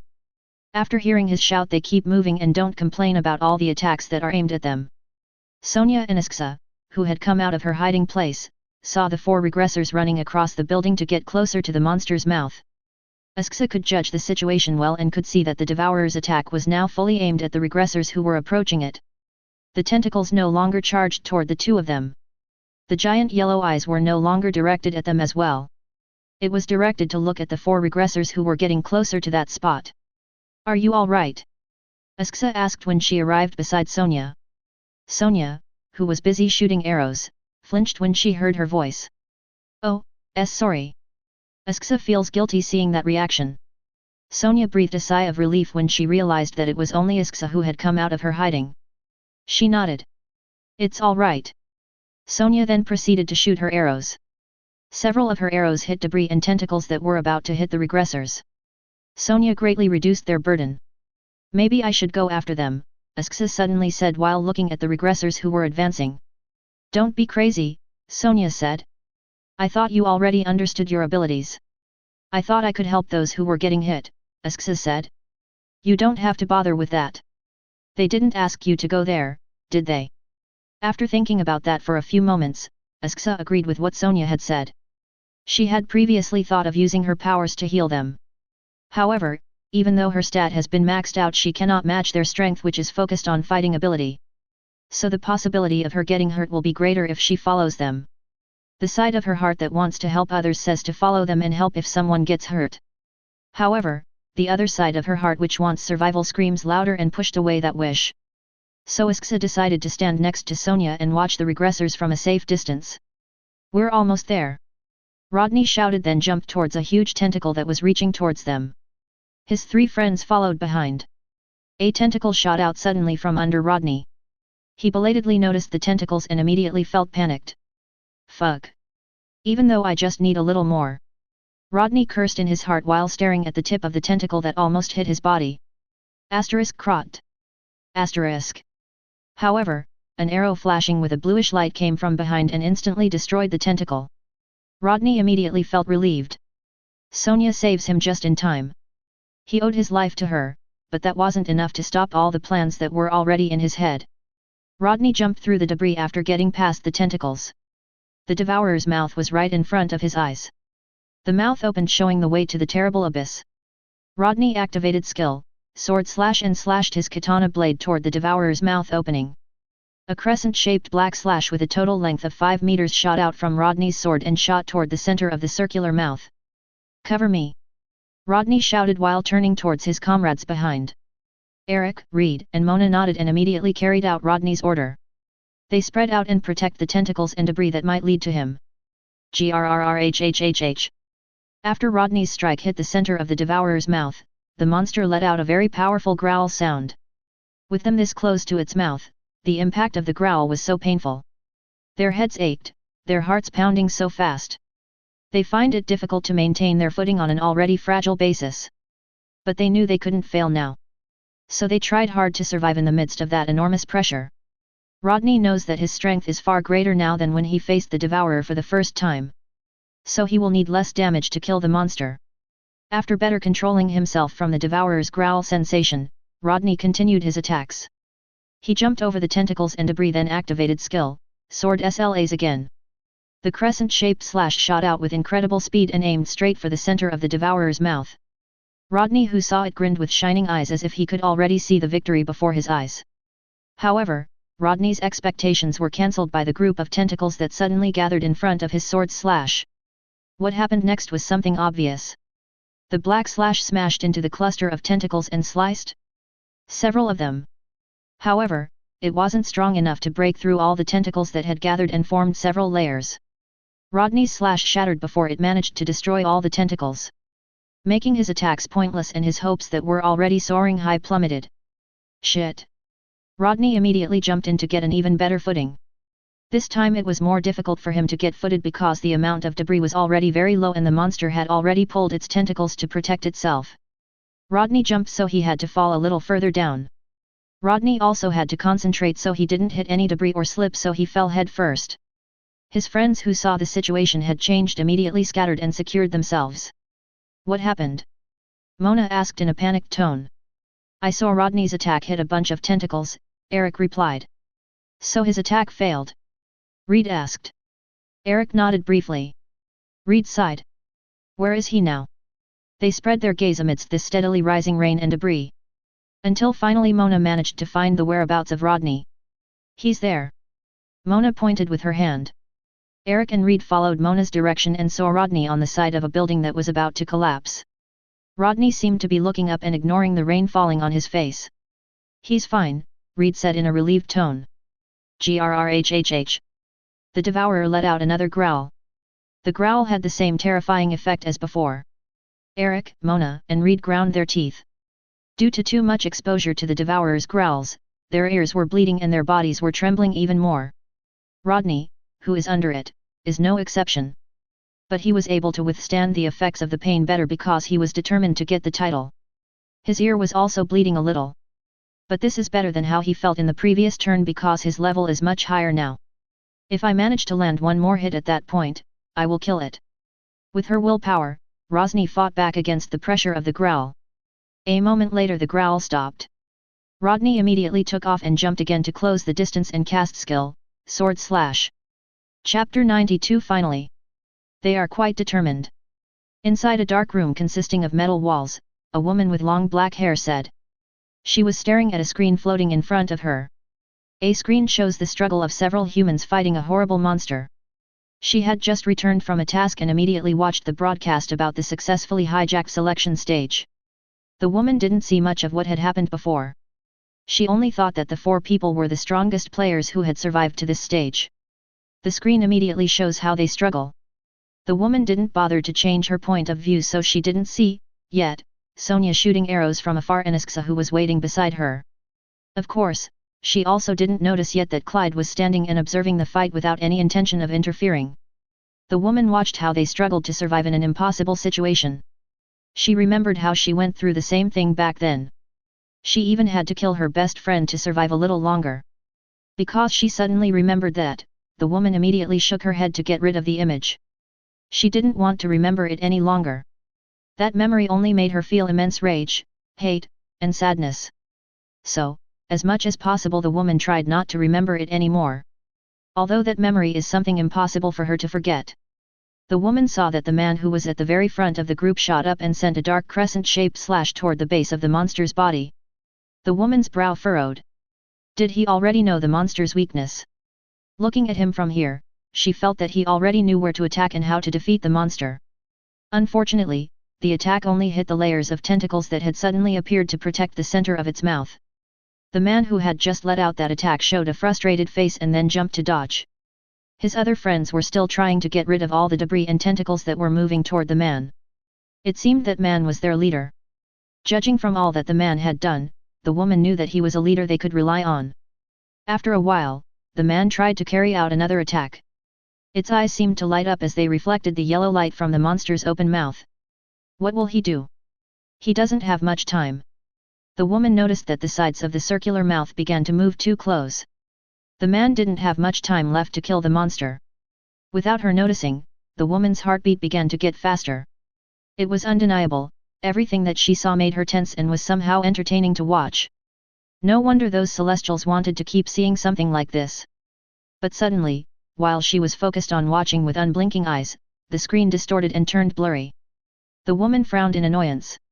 What is? At that time suddenly a man entered the room. The woman did not notice his arrival. They have come, the man said. It was only then that the woman noticed his presence and turned around. What do you mean? World Masters Guardians. The woman took a deep breath. She gritted her teeth in annoyance. How did they come? The woman said. Someone.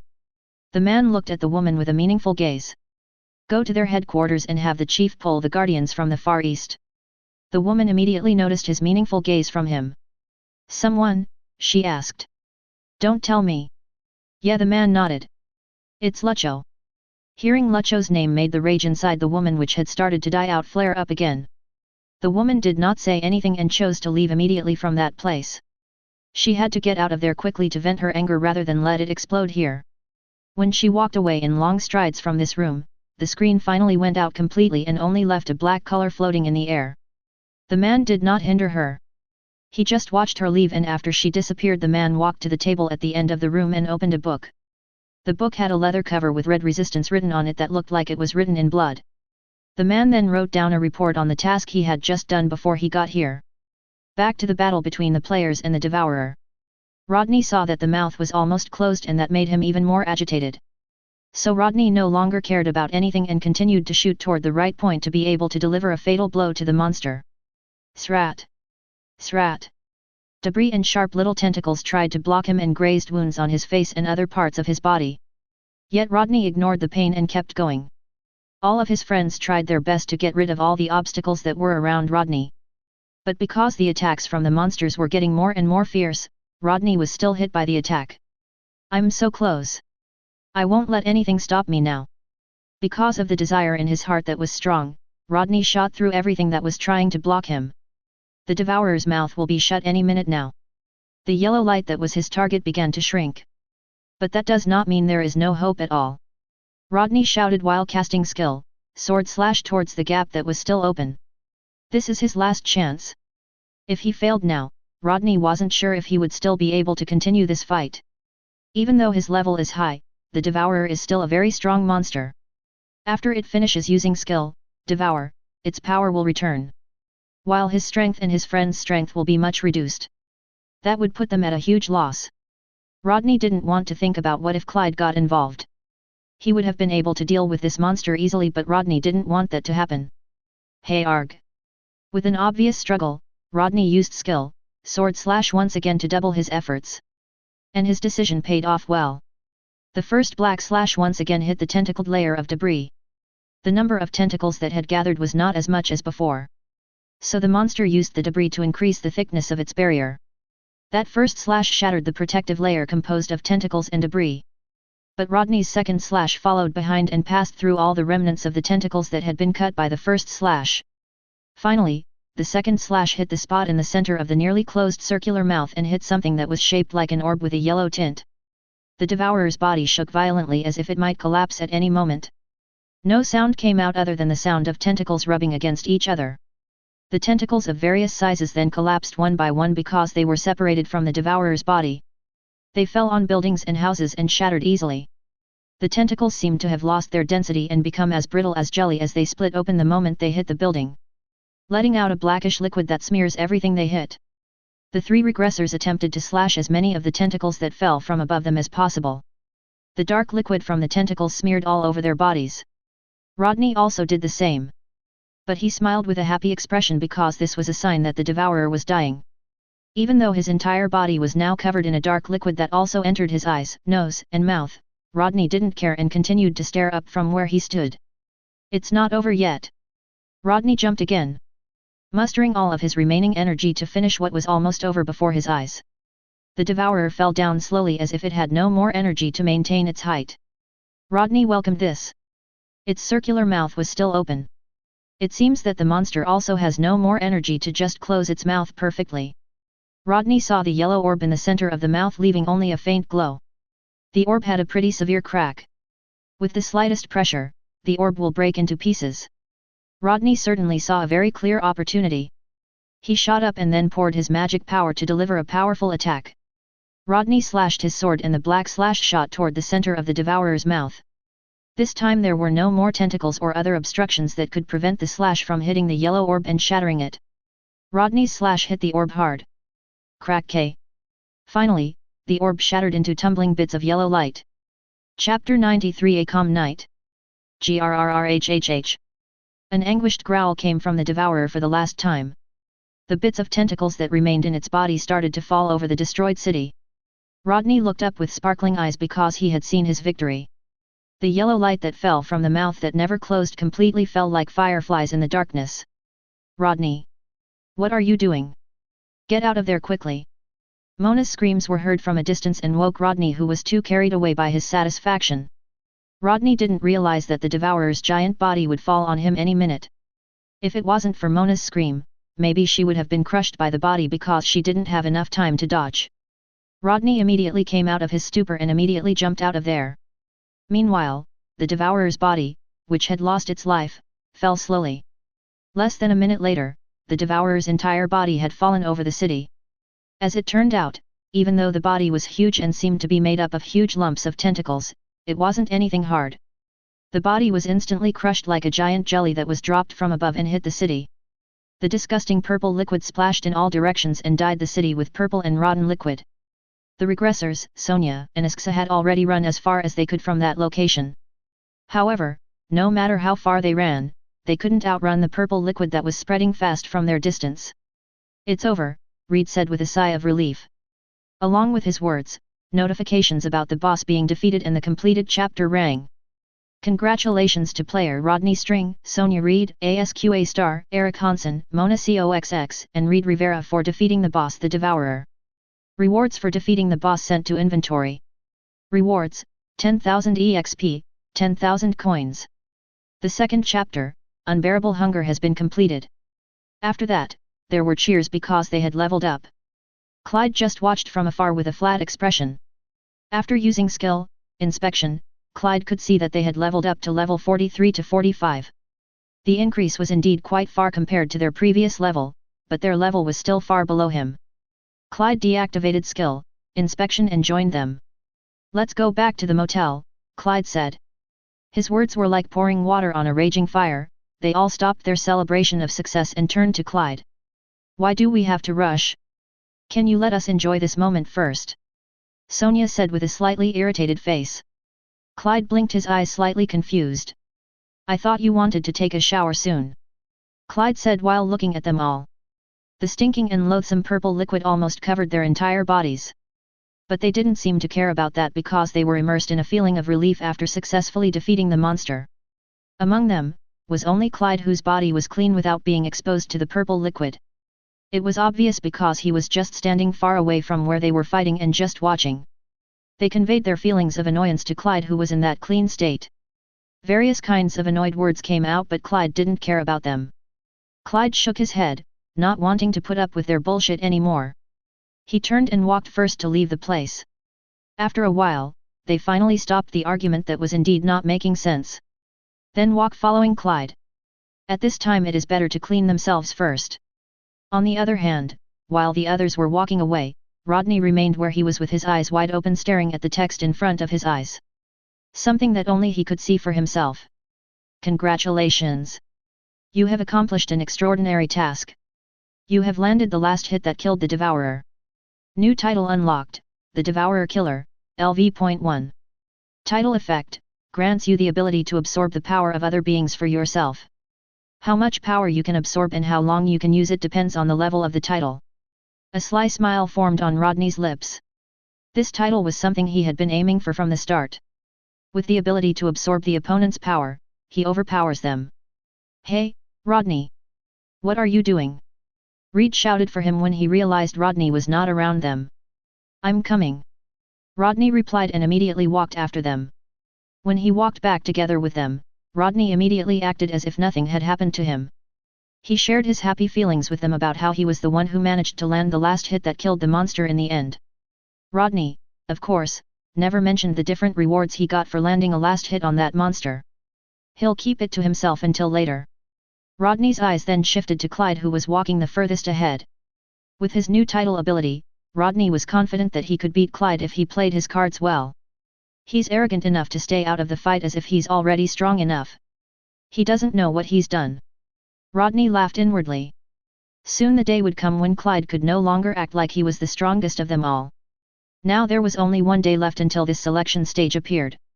Rodney has a plan for the 6th day because only he knows what will happen on the last day. The second chapter is finished. They all share the same sense of relief. Even Clyde, who basically didn't do anything. Even though they had gotten a lot of experience from a boss just now, they couldn't afford to be careless because this wasn't over yet.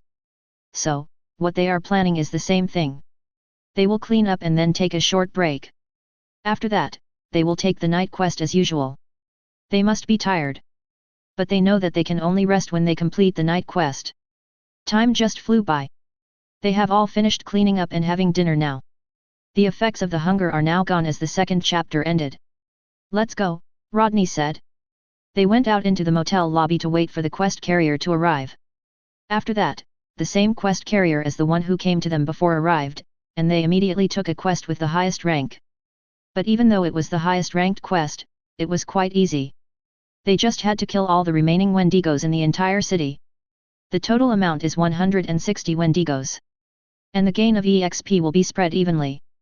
Clyde also took this quest. He thought it was better than just staying in his room. In this quest, they divided the team into 3 so they could finish it quickly. Rodney is on a team with Eric, Reed with Mona, Clyde with Sonia, and Isksa. Nobody rejected the idea, so they immediately dispatched to go scatter and kill the remaining Wendigos. Isksa and Sonia feel a strange sense of awkwardness when they're with Clyde. Though they were not separated for too long. But they both felt that Clyde was a stranger they met for the first time. They both didn't know why they felt something like that. It felt like Clyde was already too high a place for them to reach. So what did you do this afternoon? Sonia asked to try to get rid of this awkward feeling. I killed some monsters. You know, the usual stuff, Clyde replied. Oh. Okay. Sonia said. Isksa and I just heard a roar in the distance. So it was you, hey. Clyde turned and looked at Isksa and Sonia. A few moments later he asked. Do you guys want to buy a new skill? Sonia and Isksa's eyes immediately opened wide. Oh. You know there's a skill purchasing machine around here? Isksa asked. Yeah. Clyde nodded. Follow me. So Clyde showed him the way to where he had found the skill purchasing machine at the subway station. On the way, Clyde invites them in to check out some suspicious-looking buildings. You know that Wendigos like being in dark rooms? Clyde asked. Sonia and Isksa, of course, didn't know about that. So they could only follow Clyde to check out the abandoned buildings. And sure enough, they don't even have to look too long. The Wendigos had already attacked them blindly. Isksa and Sonia are shocked too late to move. So Clyde had to kill the first wave of Wendigos they came across. Careful, Clyde said. Seeing what they were about to face, Sonia and Isksa were better prepared. They proceed to smoothly kill all the Wendigos within the building. After that, they went to the subway station that Clyde mentioned. When they got there, of course, there was a Wendigo to greet them. Clyde lets Sonia kill them while he provides little assistance. Chapter 94 Uncertain.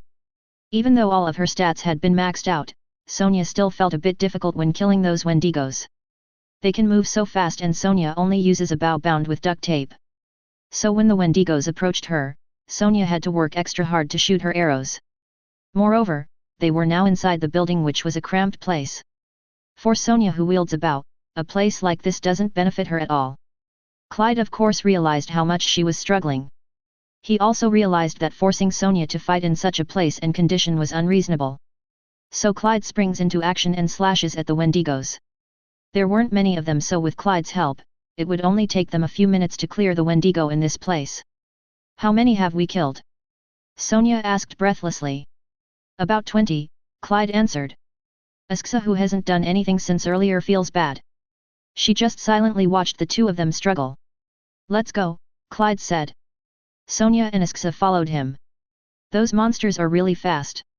I don't think I can fight them indoors, Sonia said with a troubled look on her face.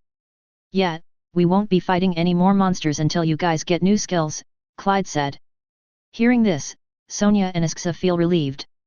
Sonia is sure that she can get a new skill that will be useful against the enemies. Isksa is also happy because she can finally choose a skill that can make her more useful in a battle. Soon, they arrived at the subway station, Clyde said. They headed downstairs with Clyde leading the way. As he had expected, in this subway there were also Wendigos ready to attack them. Their claws flashed in front of them as they attacked simultaneously with incredible speed. But Clyde, who was also prepared for their surprise, slashed the elder glass sword with a speed that surpassed them. Srot! Srot! Srot! Pale blood splattered all over the walls and floor. The bodies of the Wendigos were scattered on the subway floor in a state of being torn into several pieces. Isksa swallowed her saliva. All of this is supposed to be something she was used to. But seeing the limbs and heads detached from the body and rolled in front of her eyes still made her nauseous. But the effect is not as big as before, so Isksa can still hold it well. This is it, Clyde said when he arrived in front of the skill purchasing machine that was shaped like an ordinary vending machine. Sonia and Isksa immediately rushed to the front of the machine and saw the skills list on the screen. We have a lot of coins, so no need to worry about spending it on a good skill, Sonia said while looking at Isksa. Isksa nodded in agreement. Clyde, who was watching them from behind, said, "Don't be so wasteful to spend your coins. We don't know if those coins will still be useful later."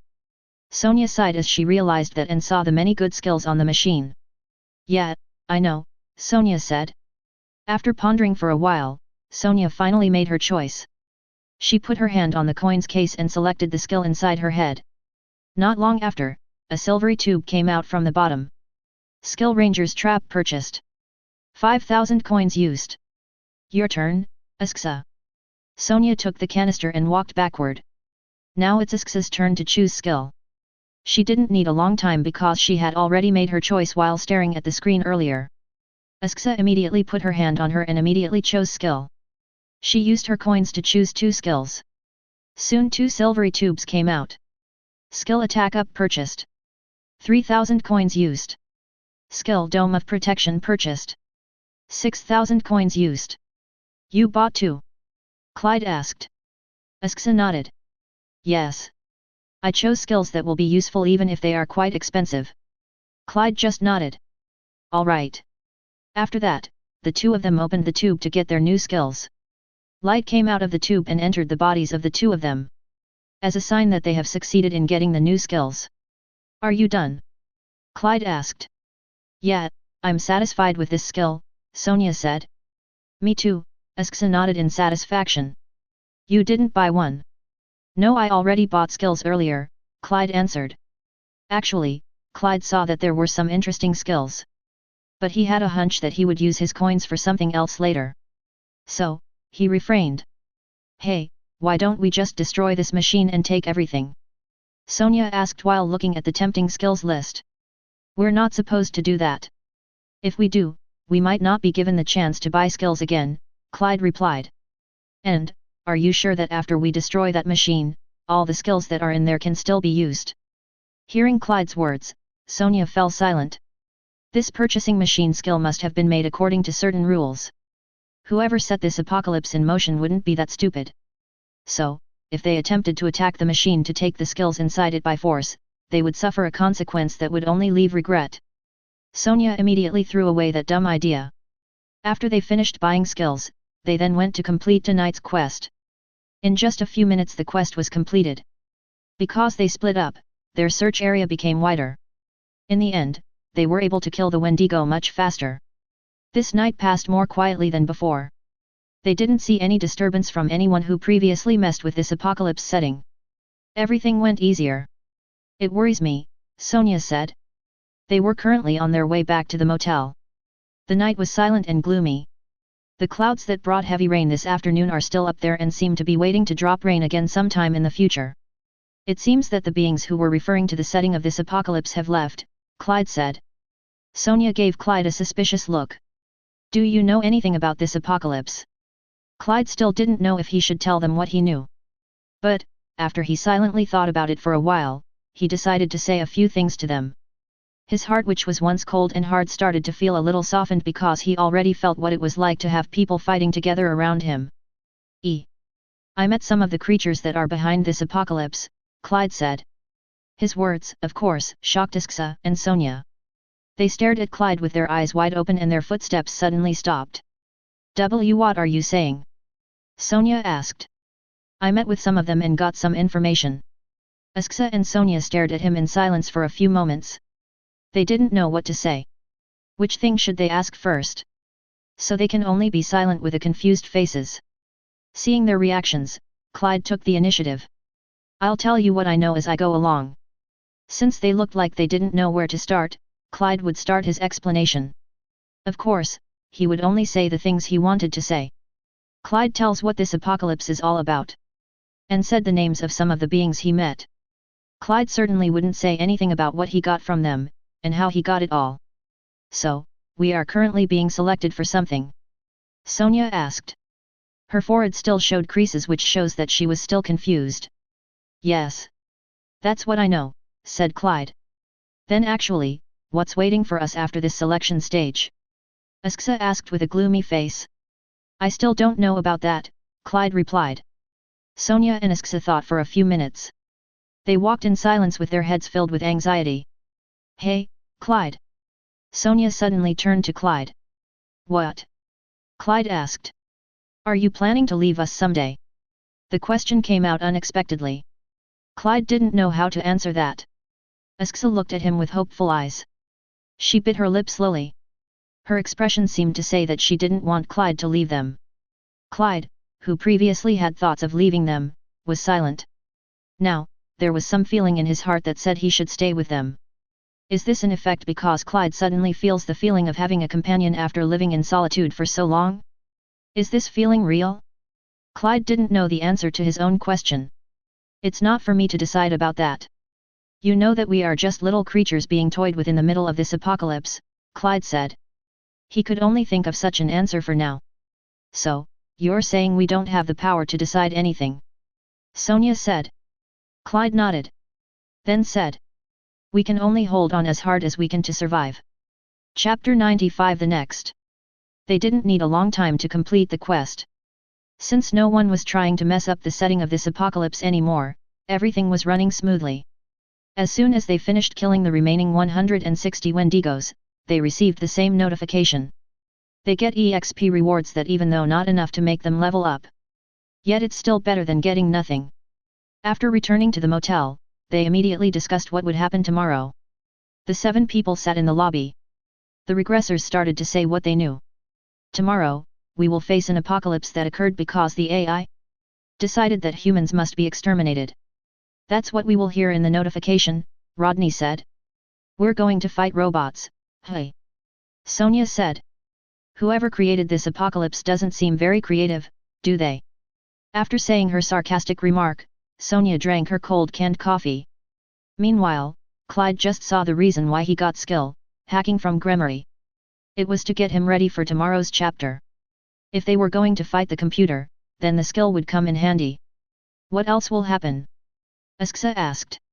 Everything will go pretty much the same as before, Mona replied. We will face the attacks of the robots until it is time for us to fight the boss. But the robots won't stop attacking until the boss appears. Damn, they're going to attack non-stop. Sonia looked in disbelief. Mona nodded. Sonia dropped her back against the back of the chair and shook her head. She was at a loss for words to express how much she hated all of this. What else? Clyde asked. That's it. But I guess that's enough trouble for us, right? Reed said. If that is it, I will be going to bed now, Clyde said, then stood up from his chair. Clyde walked away from that place. Rodney watched him leave. As soon as he confirmed he had entered the room with the sound of the door closing, Rodney started to speak. He seems very calm for such a dangerous situation we are about to find ourselves in. Well, he's strong after all, Sonia said. You didn't ask where he went this afternoon? Rodney asked while looking at Sonia and Isksa. Sonia and Isksa exchanged glances. Their eyes seemed to question whether they should say what Clyde had said to them.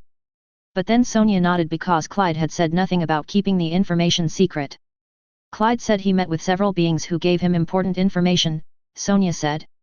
And then, she started to tell them about what she heard from Clyde earlier. Reed, Eric, and Mona looked shocked. But Rodney just stared at Sonia in silence. Then he knew that it would look suspicious, so Rodney immediately put on a shocked face as well. So we went through all of this because we were selected for something. Reed said, looking in disbelief. That's what I heard from Clyde, said Sonia. I had to watch the people I love die horribly because the damn beings behind the apocalypse made the selection, Eric said with a tight jaw and a growling voice. There was a glint of vengeance in his eyes that was so obvious. Mona on the other hand was speechless and could only stare blankly ahead with unblinking eyes and slightly parted lips. Her expression looked like someone who had just heard the most shocking news until her whole body stiffened. Rodney is also struggling with his thoughts. How did he know about all that? And who else did he meet? Rodney of course already knew what this apocalypse was all about. He knew after contracting with a Celestial to obtain that information. Rodney also believes that Clyde got the information from the Celestials because, Rodney thought, only those who made a contract with the Celestials know about it. So, is he also in a contract with a Celestial? No, that's out of the question. If he manages to get that information, certainly, he is indeed in a contract with a Celestial. Or could it be, his power also comes from Celestial? Whatever happened, now everything has happened. We can't do anything but move on and try to survive, Rodney said. It took them a long time to absorb those words. But in the end, they agreed on what Rodney said. Everything has happened and they can only move on even though the hatred and sadness that surrounds their hearts are so strong. You're right, Eric said, looking ahead with those vengeful eyes. We have to hold on. Until the time comes when we find out who's behind all this.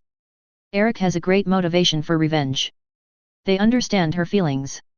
After that, they all went to their respective rooms to sleep. The next day comes, and the sound of the notification that echoes in the air sounds so loud and greets them when they open their eyes. Attention! The third chapter will start now. The third chapter, Time of the Machine, begins now. Chapter 3, Time of the Machines. Difficulty, A. Objective, the time of AI has arrived. The AI thinks humans are the enemies that must be exterminated. Survive from attacks on robots and machines. Clyde got up from his bed and looked once again at the notification in front of his eyes. Now he saw that the difficulty level that should have been A had become C. It wasn't just one level lower, but 2 levels. Clyde grinned and snorted. Whoever has given me this private attribute, I am very grateful to you. Clyde then wears the Elder Glass sword at his waist. Then put on the Dark Knight coat which was torn in the arm due to the Red Wendigo's attack yesterday. But for him now it's not a problem at all. When he came out of his room, what greeted Clyde wasn't Isksa, Sonia, or one of the 4 regressors. But a robot with a shape like a human skeleton. The robot's entire body was made of shiny black metal and its eyes glowed a bright red that was almost blinding. Target detected. Begins annihilation process. The mechanical sound of the robot was heard without the robot opening its mouth. The robot then raised its right hand. Turns out there was already a rifle in there. Zhiuuu. A voice that sounded like a sound effect was heard. Then a reddish laser shot from the muzzle of the rifle toward Clyde. The laser hit Clyde and he was sent flying backward against the wall. But he didn't fall. Instead, Clyde was still standing firmly on his 2 legs as if he had just been pushed by someone. The robot aimed its gun at Clyde again. Zhiuuu. Clyde rolled onto his side. Then without pausing too long, he dashed toward the robot and kicked it. Doug. The robot was thrown backward and through the wall. Clyde walked out of the room. He heard a commotion from around him. As it turned out, the doors of the other rooms were already open. From within the room came the sounds of screaming and the commotion of fighting. Moments later a robot similar to the one that had attacked Clyde is pushed out of Sonia and Isksa's room. Then an arrow came and stuck in the robot's head. CZZTT. SSSS. There was a hissing sound from it. Then the robot's eyes immediately went out. Indicates that it's dead.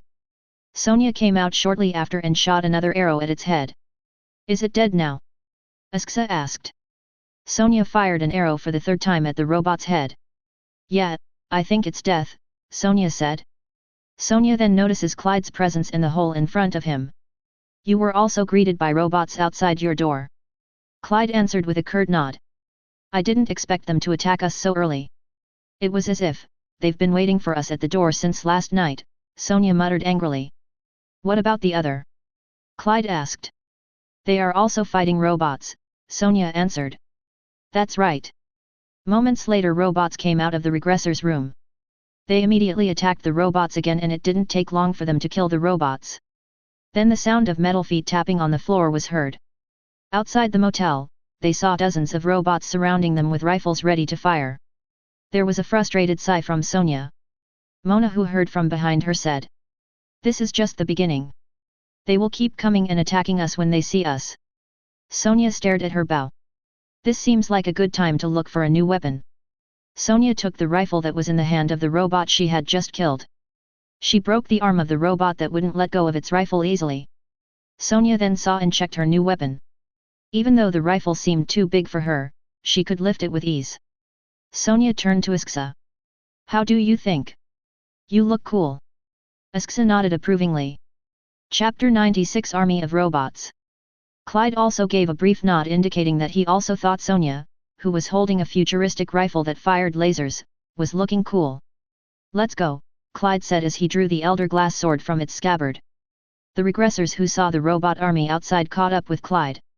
"Will we gain EXP when we kill them?" Sonia asked while turning towards the regressors. "No. They don't give EXP. They are only there to hunt us down and give us trouble," Eric answered. Eric then walked faster ahead of the others. "I'll go first." Then he dashed outside the lobby. The rifles of the Doom robots were aimed at him and they shot as if they had heard the same order. With the settings back to normal, Eric didn't seem worried. He creates a light shield in front of his body. Zhihuuu. Zhihuuu. Zhihuuu. The robots shoot lasers simultaneously and are directed at one target. Their target is definitely Eric, who was charging towards them.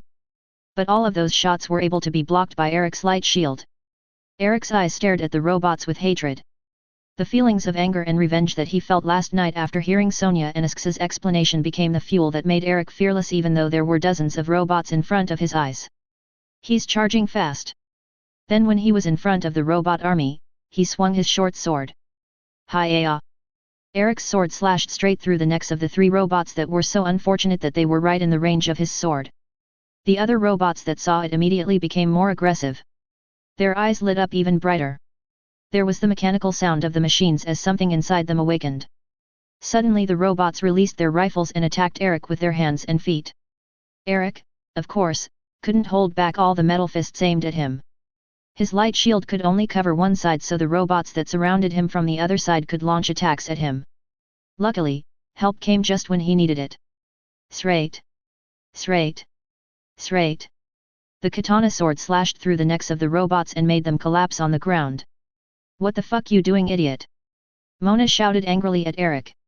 Eric just snorted with an angry face. "I just need something to vent my anger." "You're only killing yourself," Rodney said. "Don't be hasty or you'll start over again without us." Eric did not reply to Rodney's words. He just continued to slash at the robots that he could see in front of his eyes. The four regressors worked well together. They fought easily even against dozens of robots that came to surround them from all directions. It didn't take long, they had succeeded in killing all the robots, leaving metal wrecks that have lost their heads and other limbs around them. "We don't even need to join the fight. I guess this just gets easier," Sonia said. "Yeah, I told you before," Clyde said. "Hey, why don't you show them where the skill purchasing machine is? Don't they have to buy new skills too?" Isksa asked while looking at Clyde. Clyde was looking at the regressors who were sighing in celebration of their success in killing the robot troops. "I don't really trust them," Clyde replied. "Why? Did you see anything suspicious about them?" Sonia asked in a whisper. Clyde thought for a few moments. "Not really. I just had a hunch." Sonia and Isksa looked at each other. But then, they no longer asked about it. They are the ones who know what happened until the fifth day. If Clyde were them, he'd be leaving something he didn't reveal as his trump card. That's why Clyde chose to be wary. At least he will also have a trump card that they don't know when things are going bad. But actually, in his heart, Clyde hoped that nothing would happen. And they can work together until the end. Is that too much to ask in this apocalypse? Clyde thought. "Listen," Clyde whispered to them both. "If they ask where you got a new skill, just say you found it while killing Wendigos with me. Or make up your own excuses. Asksa and Sonia looked at each other again. Then nodded at Clyde. The regressors walked towards them. Then Rodney said. That's only the first wave. The robots can be killed by decapitating them. But the coming wave will be different. What's different? Clyde asked. In the next wave, the robots can still move even if their heads are chopped off, Reed replied. What? Then how are we going to kill them? Sonia asked. We have to cut off their limbs. And their heads, said Rodney again. So our work will become even more troublesome, Sonia sighed wearily. Suddenly, Clyde asked something that surprised them. You guys know where the main control tower is? The four regressors stared at him in shock. While Asksa and Sonia stared with confused faces. How did you know about that? Rodney asked. I simply heard of that. You must have heard from Sonia and Asksa about me meeting the beings that may be behind this apocalypse, right? Clyde said. The regressors looked at each other. After a while, Rodney said. Since you already know about it, then we have to tell you. Hearing this, Sonia and Asksa paid full attention. But before the regressors could say anything, another army of robots appeared from the crossroads. They lined up like trained soldiers holding rifles. Their eyes lit up even brighter as they found the 7 players. As if they had found their target. The steps of the robots suddenly became louder. DRAP. DRAP. DRAP. The sound of metal footsteps treading the asphalt road was heard clearly and seemed to echo among the surrounding buildings. We can talk later, Rodney said as he unsealed his sword. Clyde was a little disappointed that the robots had suddenly appeared. Seeing the approaching danger, of course, they would choose to deal with it first rather than telling Clyde about the main control tower. I just have to destroy them quickly so I can get the answers faster. Clyde, then he ran towards the robot army first. Shots from the robots started coming toward him. But Clyde immediately used his skill. Burning Hand, LV-10, is activated. Flames burned in Clyde's hands. Then he kicked the ground and jumped so high. The laser shot just went through him. The robots, of course, will not stop there. They kept shooting at Clyde who was still in the air. Clyde then started descending. He waved his hand forward and let out a torrent of fire that was so huge and covered a wide area. The power of skill, Burning Hand which was already at level 10 made the heat of the flames much higher than normal flames. So, the robots made of metal began to melt when exposed to Clyde's fire. Clyde landed in the middle of them and then started slashing his elder glass sword. The sword slashes easily sliced through the metal body that was almost melted. Sonia, who had only been watching, realized that she could not stay silent. So she raised her rifle and started aiming. Zhiuuu. Sonia shoots and destroys the head of one of the robots. But the robot can still move. So Sonia pressed the trigger longer to let out a barrage of lasers at the robots.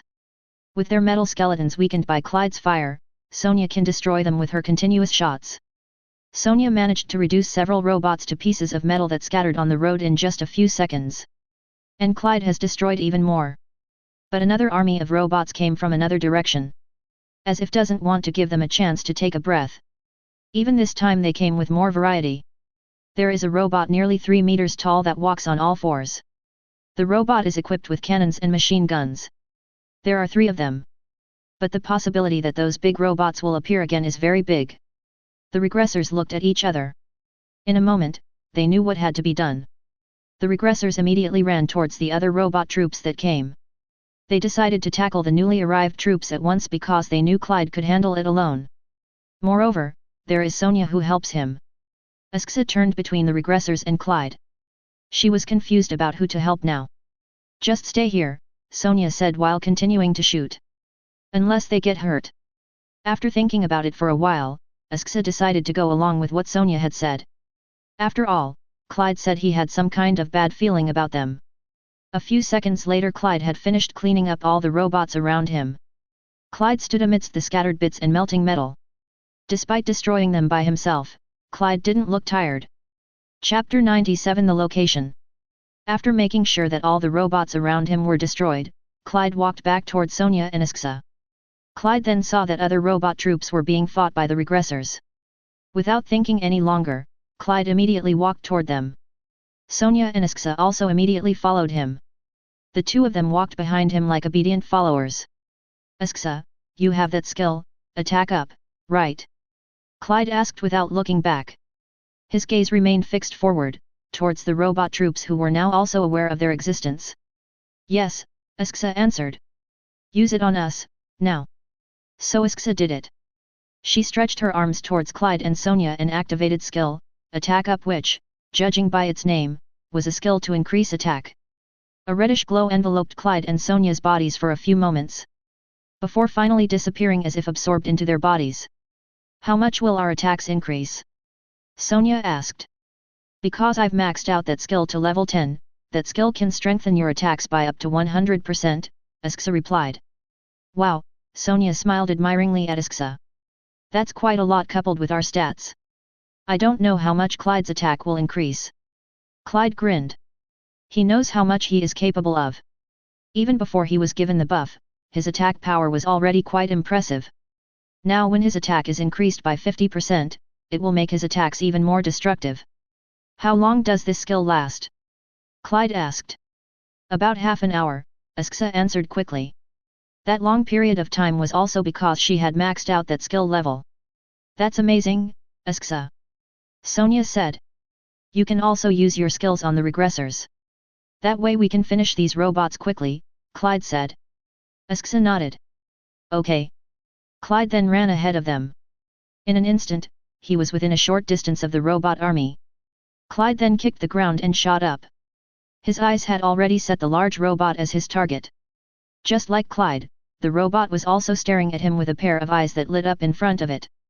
The cannons beside its body started to light up, then fired 4 red orbs at Clyde. Zhaiuuu! Zhaiuuu! Zhaiuuu! Zhaiuuu! All 4 cannons fire simultaneously. The 4 red orbs shot towards Clyde, who was still in the air with incredible speed. Seeing the shot coming, Clyde contorted his body in a swift movement in the air. So the 4 orbs just passed through his body and failed to hit him. The 4 orbs shot towards Sonia and Asksa, who were behind Clyde. Watch out! Sonia shouted. Sonia and Asksa immediately dodged to the side. Asksa can move more calmly now because she can control her fear better. Even so, when she saw the 4 orbs that shot out of the cannons shooting toward them, Asksa couldn't completely calm down. Boom! Boom! Boom! Boom! The 4 orbs smashed into roads and buildings. Creates a huge explosion that throws debris in all directions. But in the midst of all that, Sonia and Asksa were still able to save themselves. Clyde, who was still in the air, activated his skill. Burning Hand, LV.10, is activated. His hands were burning with a very strong flame. Then he threw a fireball toward the big robot's eyes. Boom! Clyde's fireball hit its left eye and destroyed it instantly. However, the robot was clearly still able to survive with one eye and could not feel pain. So, it can still attack as if nothing had happened. Clyde landed back on the ground smoothly. And when he looked up at the robot, it had already started its next attack. The miniguns beside his body started to rotate. Then fired red laser beams in succession and very quickly toward Clyde. The barrage of red lasers attacks Clyde relentlessly. Clyde was able to move fast to avoid some of the shots. But in the end, he couldn't possibly avoid it all. Even with the maxed out stats, the barrage of lasers that come out of several miniguns at once is still something that is hard to avoid. Several shots hit Clyde's body. However, the protection of the dark night coat he was wearing was really amazing, so the shots didn't have much of an impact on him. Clyde only felt the shot that hit him like a strong shove from someone. But can't really hurt him. In contrast to the condition of the streets and buildings around Clyde. The successive shots destroyed the streets and buildings and left them ravaged until there was nothing left. Despite being constantly hit by gunshots, Clyde didn't feel afraid or despair. He knew that all this was nothing for him. A fireball shot out from behind the fog and debris toward one of the large robot's miniguns. Boom! The fireball hit one of the robot's 4 miniguns and destroyed it instantly. The second fireball followed with exactly the same accuracy. Boom! Another one of the robot's miniguns was destroyed by the fireball. The robot, as if feeling angry because Clyde had destroyed its weapon, the one eye that was still left lit up so brightly. It scanned the entire place behind the debris and fog to find Clyde. But the robot still couldn't find him. That's because Clyde was already right under it. Clyde swung the Elder Glass sword with all his might. Croc! The Elder Glass Sword's bluish blade pierced the robot's left front leg and nearly broke it. The robot lost its balance and almost fell. So Clyde added his attacks to make the robot completely collapse to the ground. Clyde's slash came again and this time actually broke the robot's leg. It fell to the ground and Clyde immediately jumped away. Boom! The robot hit the ground with a loud thump. Clyde didn't take too long to pause and came right back to deliver fatal attacks on the robot. Clyde jumped on top of the robot and started slashing the Elder Glass Sword furiously. He then opened the metal skin of the robot, exposing the inside of it, which consists of various components. Then he stretched his hand, which was still covered in flames, inward, toward the component that made the robot move and stays alive. Asterisk. Clyde let out a huge torrent of fire into the robot's exposed interior. Clyde's fire immediately melted the robot's internal parts in an instant. Of course, the inside of it would not be as tough as the outside, which was designed for combat. The inside is the part that should be protected. So, it didn't take long for the robot to die because all of its parts had been destroyed and melted by Clyde's fire. The red eyes of the robot that had been burning brightly slowly faded and disappeared along with its life. Clyde jumps down from the corpse of the huge robot. Without a moment's delay, he immediately dashed toward another smaller robot troop and started slashing at them. The regressors who were still busy fighting the robots were surprised to see the big robot lying dead in a very short time. Then they saw Clyde coming and their surprise was immediately answered. "Tell me where the main control tower is," Clyde immediately said as soon as he got next to Rodney. Even he did it while killing the robot he saw in front of him. "Why are you so eager to find it?" Rodney asked. "From the name, isn't that tower the center that controls all these robots?" Clyde replied. "No," said Rodney. "The ones controlling these robots are the ones behind this apocalypse. The main control tower is just standing around without having any influence." Clyde looked at Rodney. "You sure?" Seeing Clyde's gaze and actions, Rodney thought that Clyde did know something that he didn't about the main control tower. "At least that's what I know." Rodney had to admit his cluelessness now to get that information. "What do you know?" Rodney asked. "I only heard that name from beings I met.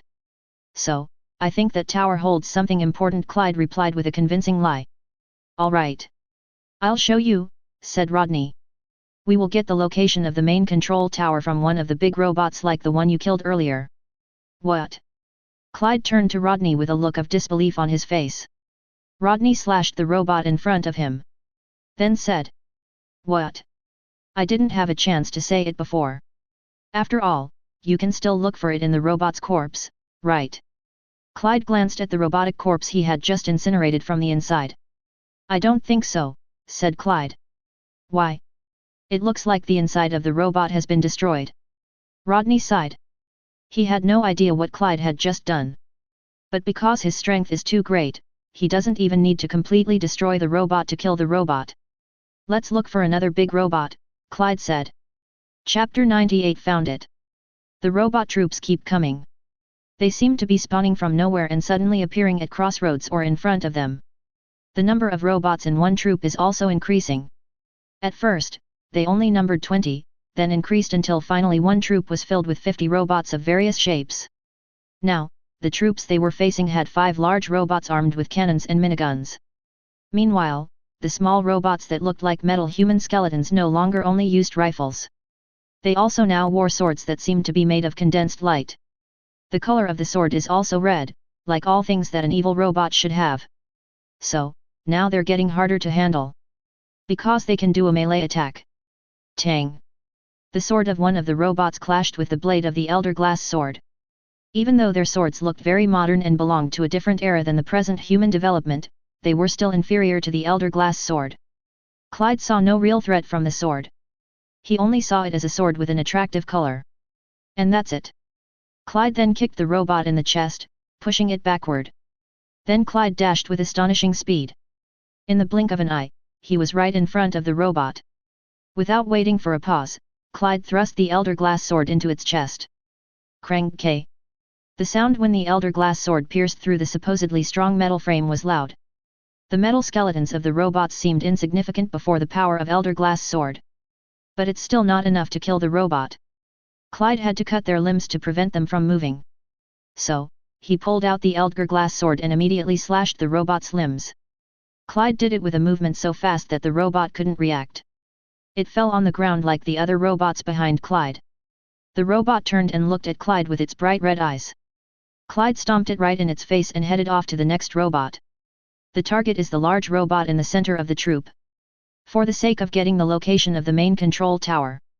Clyde had done it many times since he found out that the location of the tower was inside the big robot. Clyde used skill, hacking, which he had maxed out to control the robot and get information without killing it. As it turned out, the skill had indeed proven to be very useful. But he still didn't get the location of the tower. While the others are battling the robot troops that are trying to kill them, Clyde cuts through the robot waves quickly. He didn't even need to use any skills to do it. Only with the strength of the increased stats, Clyde can handle them. When he was in front of the big robot, it immediately noticed his presence and directed all of its arsenals toward him. Clyde was ready with it. He bit the Elder Glass sword between his teeth and activated his skill. Burning Hand, LV.10, is activated. Clyde's hands were burned by the flames. He created 2 fireballs in his hands and then threw them toward the robot's red eyes. Boom! Boom!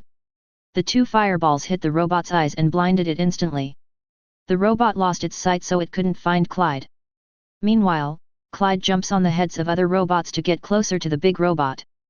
Then he landed on top of the robot's body. Hacking, LV.10, is activated. To use skill, hacking, Clyde doesn't need to use a computer to hack the robot. He only needed to place his palm against the robot and the skill would work on its own.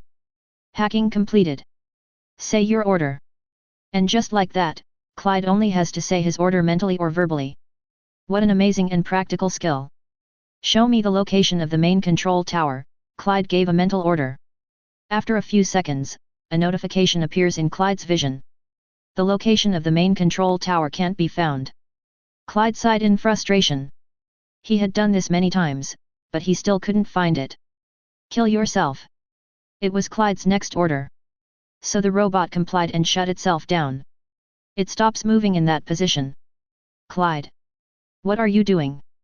Reed called out to him from below, among the robots that were trying to kill him. Wait a minute. Clyde said. Another big robot is already targeting him. Its eyes were already glowing red and determined Clyde as its target. The distance of the robot was not that far from him. Because he was already in a high place, Clyde didn't have any trouble getting to the big robot. He kicked the body part of the large robot that he had shut down until he created a deep dent and jumped toward the robot that was aiming at him. JYUU. JYUU. JYUU. JYUU. The shots from the cannons hit where Clyde had been standing. But he had disappeared from there, so the shots only hit the big robot. Boom! Boom! Explosions occurred and the robot rolled to the ground, immobilizing all the human-sized robots under it. Meanwhile, Clyde had landed on the head of the big robot that shot him. Hacking, LV.10, is activated. Just like before, Clyde immediately used skill, hacking without attacking it. Then he ordered the robot to change its target and shoot at the human-sized robots below. The barrage of miniguns and cannons destroyed the human-sized robots. What Clyde did was very helpful for the other members of the group. After that, he asked for the location of the main control tower. Clyde was ready to accept another failure. However, what he got turned out to be the result he was looking for.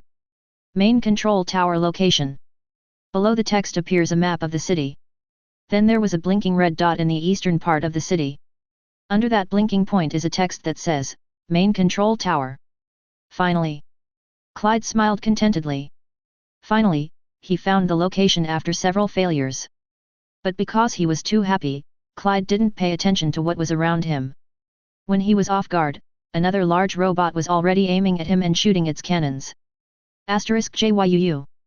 *JYUU. Clyde only realized this after hearing the distinctive gunshot from the cannon. He immediately jumped to avoid the shot. Boom! Even though he had jumped, Clyde couldn't completely dodge the shot. He was thrown several meters into the air. And some metal fragments from the robot that was shot hit his head. Clyde hit the wall of the building and fell on the asphalt. He felt pain in the back of his head. When Clyde ran his fingers on the back of his head and looked at his palm, he saw that there was blood there. Shit, I thought I wouldn't be hurt like this. To him, this was the most severe injury he had suffered till now. While fighting the Red Wendigo, he only suffered a tear on his coat sleeve. When Clyde tried to get up, Asksa came straight at him from a direction he didn't know. "Where did you come from?" Clyde asked confusedly. "You don't have to worry about that," Asksa said, and then started healing even though Clyde didn't ask for it. With her skill, healing already at level 10, healing Clyde's wounds wasn't a big problem for her at all. In the twinkling of an eye, Clyde was no longer feeling the pain. "Thanks," Clyde said. Asksa nodded. Then said, "More robots are coming." Clyde immediately turned his head quickly as if being pulled by an invisible rope. Meanwhile, Asksa has dashed away, leaving him alone to hide again. When Clyde turned around, Asksa had already disappeared. Clyde snorted. She can take care of herself now apparently. Not having to worry about Asksa, Clyde immediately jumped to his feet. For now, he only had to worry about himself. A dozen robots were running towards him with eyes burning red. They raised their rifles and started shooting simultaneously. A barrage of lasers shot out of their rifle muzzles. Clyde tried to dodge by twisting his body. Fortunately, the protective power of his dark night coat worked well. As long as the shot doesn't hit his head, that will be all right. Burning Hand, LV.10, is activated. Clyde let out a torrent of fire from his hand. Then channeled fire to the Elder Glass Sword. The torrent of fire temporarily blocked the robot's view. So Clyde could lunge closer toward them smoothly. Once he was in front of them, Clyde started slashing his Elder Glass Sword. Crack K. Crack K. Crack K. Within seconds, Clyde had managed to destroy a dozen robots with the combination of skill, Burning Hand and the Elder Glass Sword slashes. Now, having found the location of the main control tower, Clyde immediately rushed to destroy the remaining robots so they could go there immediately. Chapter 99 Tower to the East. The last remaining robot has already fallen on the ground. The rattling sound of metal frames breaking one by one could also be heard from the surroundings. Clyde took a deep breath and looked around. Now they're done killing all the robots around here. Including the big robots with those cannons and miniguns. "Let's go, I've got the location of the main control tower," Clyde said to them. Then, without waiting for them to answer, Clyde immediately walked to go east. Reed turned his head with a confused face to the group members around him. "Where did he go? Does he know something?" Reed asked. "He said we should go to the main control tower," Rodney replied. "But there's nothing in that tower, right? These robots spawned and just directly attack us, and the one controlling them is whoever is running this apocalypse," Reed said. Rodney shrugged his shoulders. "I don't know, man. As usual, Clyde must know something we don't." Rodney then walked after Clyde in thought. "I also want to know what he knows. If possible, or if what Clyde knew was something really important, then Rodney thought he would snatch it from Clyde's grasp. After all, the selection stage will end soon. So he had to secure his chance as best he could. He had to get rid of as much of Clyde's advantage as possible so he could get the upper hand on him. Then, in the end, Rodney could kill him before the selection stage ended. Meanwhile, Sonia and Asksa also walk with them. But the two of them seemed to keep their distance from the regressors. They chose to be more vigilant because of Clyde's words. After all, the two of them had also heard about how the four regressors were talking about Clyde behind their backs. After walking for several minutes without interruption, finally, the robot troops came together. This time with more numbers than before. Clyde, who couldn't wait to get to the location of the main control tower, lunged at him with all his might. Faster than the others. The other members of his group immediately joined the fight. Because they have no choice. Asksa immediately reused her skill, attack up on Clyde and the others. With her skill, the fight against the regressors becomes faster and easier. For the next 30 minutes, they would get an increase of 50% of their total attack power. It was enough to break through the wave of robots even though the number of robots was much more than before. Clyde continues to be in front to lead them. He killed the robots faster than the others. The fire from Clyde's hand melted the robots and weakened their defenses drastically. Then the blade of the Elder Glass Sword, which was also enveloped in flames and extremely hot, sliced the metal frame like a malleable object. Unfortunately, the robot troops came as if without stopping. As soon as one wave has been overcome, another wave falls soon after, making their troubles increase and never end. This is taking too long. Clyde was getting impatient. He had already lost count of how many robots he had destroyed. But no matter how much he destroyed them, the robots just kept coming. Their number in one troop is also doubled. When new troops appear, their number will increase. Clyde realized that clearly. After breaking through the wave of robots for quite a long time, Clyde could already see the top of the main control tower. A black tower in the eastern sky of the city. But the road to get there seemed so far away. Because their path was filled with metal skeletons that kept coming. Now variations of the robots have also been added. There was something that looked like a tank but with what appeared to be a metal human skeletal torso on top. And that top holds 2 cannons in each hand. The size of the tank robot is the same as the large robot that walks on 4 legs. Thus, its presence adds quite a problem for them. But amidst all that, Clyde's eyes saw the tank-looking robot as something he could use. With his skill, hacking, he could use the robot to attack others. So Clyde proceeds to do that. He split through the sea of robots trying to kill him and jumped onto the tank robot. Hacking, LV10, is activated. A moment later the same text appeared when he had successfully been seen. Clyde immediately said his order with his mind. The tank robot with a metal torso in the shape of a human skeleton immediately changed its target to the robots that were previously its friends. Zhaiuuu. Zhaiuuu. The shots from the cannons in its hands came out very quickly. Judging from the speed of the shot, this robot takes less time to load its cannons. Boom. Boom. Boom. Boom. Explosions were created in various directions. The skeletons of the smaller robots were blown up into the air and scattered in all directions. The tank robot is as devastating as all the robots are as if they are nothing. It's so easy to destroy them, indicating that tank robots are superior to other robot models. Boom. Boom. The robot continues to slaughter the smaller robots with the power and speed of its cannon fire. Clyde smirked as he was quite satisfied with the robot's performance. Clyde saw that the rest of the group was helped by the robot's shots. Then Clyde added another order to the robot. Kill the robots to the east. Without pause, the robot immediately turned its body to the east. Then start the cannon fire. Boom. Boom. Boom. Boom. The shot opened the way quickly. The rest of the group followed Clyde, who climbed onto the robot with an expression on his face. Damn it! Where did he get a skill like that? Eric said with spacing words. Rodney also felt that the skill was quite amazing. Ever since the moment when he saw Clyde using the skill to manipulate the large robot before, he had already realized that he had suddenly acquired a new skill. Where did he get a skill like that?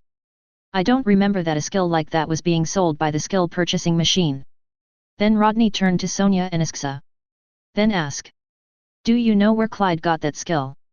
Sonia and Isksa shook their heads almost simultaneously. As if that was the answer they had prepared. Rodney stared at them for a few moments. Then he turned his gaze forward again. Even if the two of them knew something, they wouldn't say anything. Even though he kept asking, Rodney knew that he would only get an answer in the form of lies. He can get that skill from a celestial. Or it could be from the skill purchasing machine. He knew what would happen today and got the right skill. I'm sure that he knows of other things besides the selection stage. Rodney felt he had to be careful. He previously felt more relaxed because he had obtained the title from killing the Devourer. But realizing that Clyde still had something up his sleeve, Rodney thought that his relaxed attitude was wrong. He had to continue to be careful of Clyde no matter what. They keep advancing. With Clyde leading the way while riding the tank robot. The other robots finally realized that the tank robot had turned into their enemy. So, they started an open fire on it. Dozens of rifles fired lasers simultaneously at the tank robot. Other robots that walk on 4 legs are also starting to appear again. Increases the level of damage suffered by the tank robot. Clyde realized that the robot could not survive for long. So, he jumped to find the next target. In her room, Agatha, who was now back alone, was staring at the screen with wide eyes. What's on the screen is so interesting. Clyde once proved that he is overqualified for this selection stage. Where did he get that skill, hey? Agatha muttered curiously. But then she just shrugged her shoulders. Well, I don't care. Agatha now can no longer do anything to Clyde. He even lured the servants of the 2 Celestials to approach him. And he was even close to signing a contract with Lucho. Agatha suspected that Clyde might have gotten the skill when he killed Wendigo to complete her personal request. because at that moment he suddenly disappeared from her sight. A smile appeared on Agatha's lips. In a moment, I will give another personal request and get tokens again. The smile suddenly turned into a chuckle. At this rate, I can surpass the number of Lucho tokens in no time. Back to the battle of the players against the robot troops. They were getting closer to the main control tower after fighting for their way through the waves of mad robots. But a new problem came. Suddenly, drones were hovering above them and circling them. Those players knew that soon, they would be up against a flying enemy. Chapter 100 The Tower Defense. Asksa looked up. She also saw the group of drones the size of a bird. Based on what happened before, Asksa believes the drones will get bigger and more dangerous over time. She wanted to warn the other group members. But it turns out she doesn't need to bother. They all knew about the presence of the drones. The fuck is that? Are that drones? Reed asked with a look of disbelief on his face. How are we going to deal with that now? Reed was confused because, in the previous turns, the regressors had not encountered the drones. That was because the drones would only attack players who tried to get close to the main control tower, and the regressors didn't bother doing that. So they don't know about the drones guarding the tower. But now the situation is different. Because Clyde makes them get closer to the tower, the drones became active. So, they have to fight them. His questions and concerns make sense. What Reed asked was what they were currently worried about. Until recently they could defend just fine against ground-walking foes. Because they could be sure that their attacks would land on that enemy. However, when their enemies are flying drones, how will they do it? No one in this group can fly. The drones began to lower their altitude. Until they are at the right distance to deliver an attack.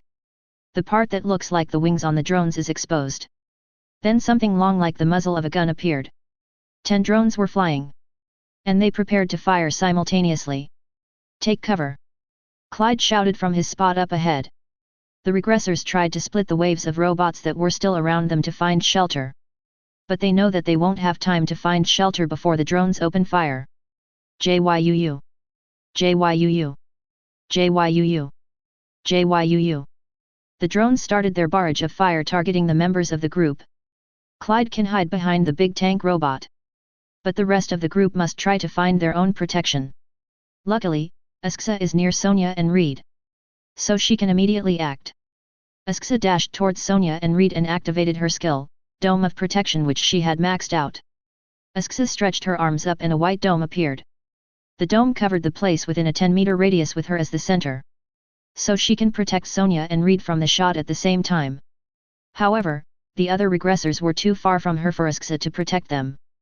The series of laser shots hit Asksa's white light dome. Ripple is when a pebble falls into still water is created. But Asksa was certain that her dome would not be destroyed by the bombardment of the shots. She felt pride inside her after having this kind of skill. In this way, Asksa will no longer feel that she is useless in battle. Reed and Sonia both breathed a sigh of relief. Their eyes looked up and stared at the ripple created in the dome. Phew, thanks, Asksa, said Reed. Asksa just nodded in response. Because she must continue to concentrate on holding her dome. Sonia also feels grateful for her protection that comes in clutch. It turns out that this is the skill that Asksa bought at that time. The other regressors had to use their own means to defend against the fire. Rodney uses the body parts of the robots he has killed as shields. Luckily Mona was close to the building so she could run right in there. Eric can take good cover because he has the skill to create that light shield. So Eric is not in much predicament right now. They didn't only survive the drone's shots but also the attacks from dozens of robots. So, their situation is actually quite difficult. Clyde saw that this situation would get worse in no time if he didn't do anything. Clyde wanted to use this tank robot, but now this tank robot has lost 3 of its cannons, and only a matter of seconds until it can't move anymore due to receiving attacks from robots around and drones simultaneously. Pure Lightning, LV-10, is activated. Clyde plunged the Elder Glass sword into the tank robot. Then lightning appeared in both of his hands. Clyde then stretched his hands toward the drones and fired his bluish-white lightning bolts. JRZZZZTT. JRZZZZTT. His lightning bolt shot hit several drones at once. The drones emitted smoke then fell and hit the robots below them. Boom! Several explosions occurred when the drones fell. Now there are only 4 drones left in the sky. And now they shifted their aim to Clyde. Their shots were no longer aimed at the rest of the group. A barrage of lasers fired rapidly at him. Clyde was still able to avoid some of them by taking cover behind the tank robot's torso. However, a few shots later the torso shattered and forced Clyde to leave. He jumped from there and entered the building that was closest to him. The human skeleton robots followed him. And the 4 drones that also came down and came looking for him. Clyde realized that now, he had become the main target of the robot troops. So they deploy more robots to chase him than the other group members. As soon as the robots arrived at the entrance of the building, a huge fire explosion was created and knocked them back. The drones were engulfed by the huge fiery explosion and disappeared within it. As soon as the flames dissipated, the drones appeared to be lying on the ground with their bodies melted. Clyde was in the building with a flaming left hand. Knowing that drones were now coming, Clyde climbed up the stairs until he reached the top of the building. From here he could see the black tower standing tall with its antennas constantly rotating. The antenna gave off a very bright red light. Clyde had not seen the red light earlier.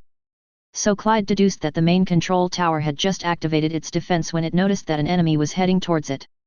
Suddenly, drones came out of the tower. Their number is so many times more than before. They come out like a swarm of wasps just out of the nest and ready to find prey. Clyde knew that the best way to fight the drones was to be on high ground. Because he can't fly. He started running towards the drones. The drones, who had set Clyde as their target ever since coming out of the tower, immediately flew toward Clyde. Their wings opened again.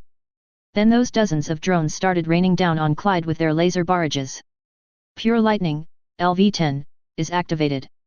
Bluish-white lightning shot out and enveloped Clyde's body. He had to use that skill again to be able to avoid the barrage of shots. CM. He moved so fast that he was left with only a blur of motion in a bluish-white flash. No laser shots could hit him because even the drone's aiming mode couldn't track Clyde's movements. In the blink of an eye, suddenly he was in front of the drones. Without slowing down, he slashed the Elder Glass sword which was also covered in bluish-white lightning. *JRZZZTTT. As soon as Clyde slashed the Elder Glass sword, a thin crescent-shaped arc of lightning flashed out. The lightning slash was so long that it covered all of the drones. JRZZZT. JRZZZT. JRZZZT. The drones that were hit by the lightning slash were instantly scorched and lost their power. The flock of drones fell like birds that died suddenly in the air. They explode onto other robots below. Because the number of drones is quite a lot, they can cause considerable damage to the robot troops below. Clyde glanced at the main control tower. He looked forward to the drones that the tower would release again.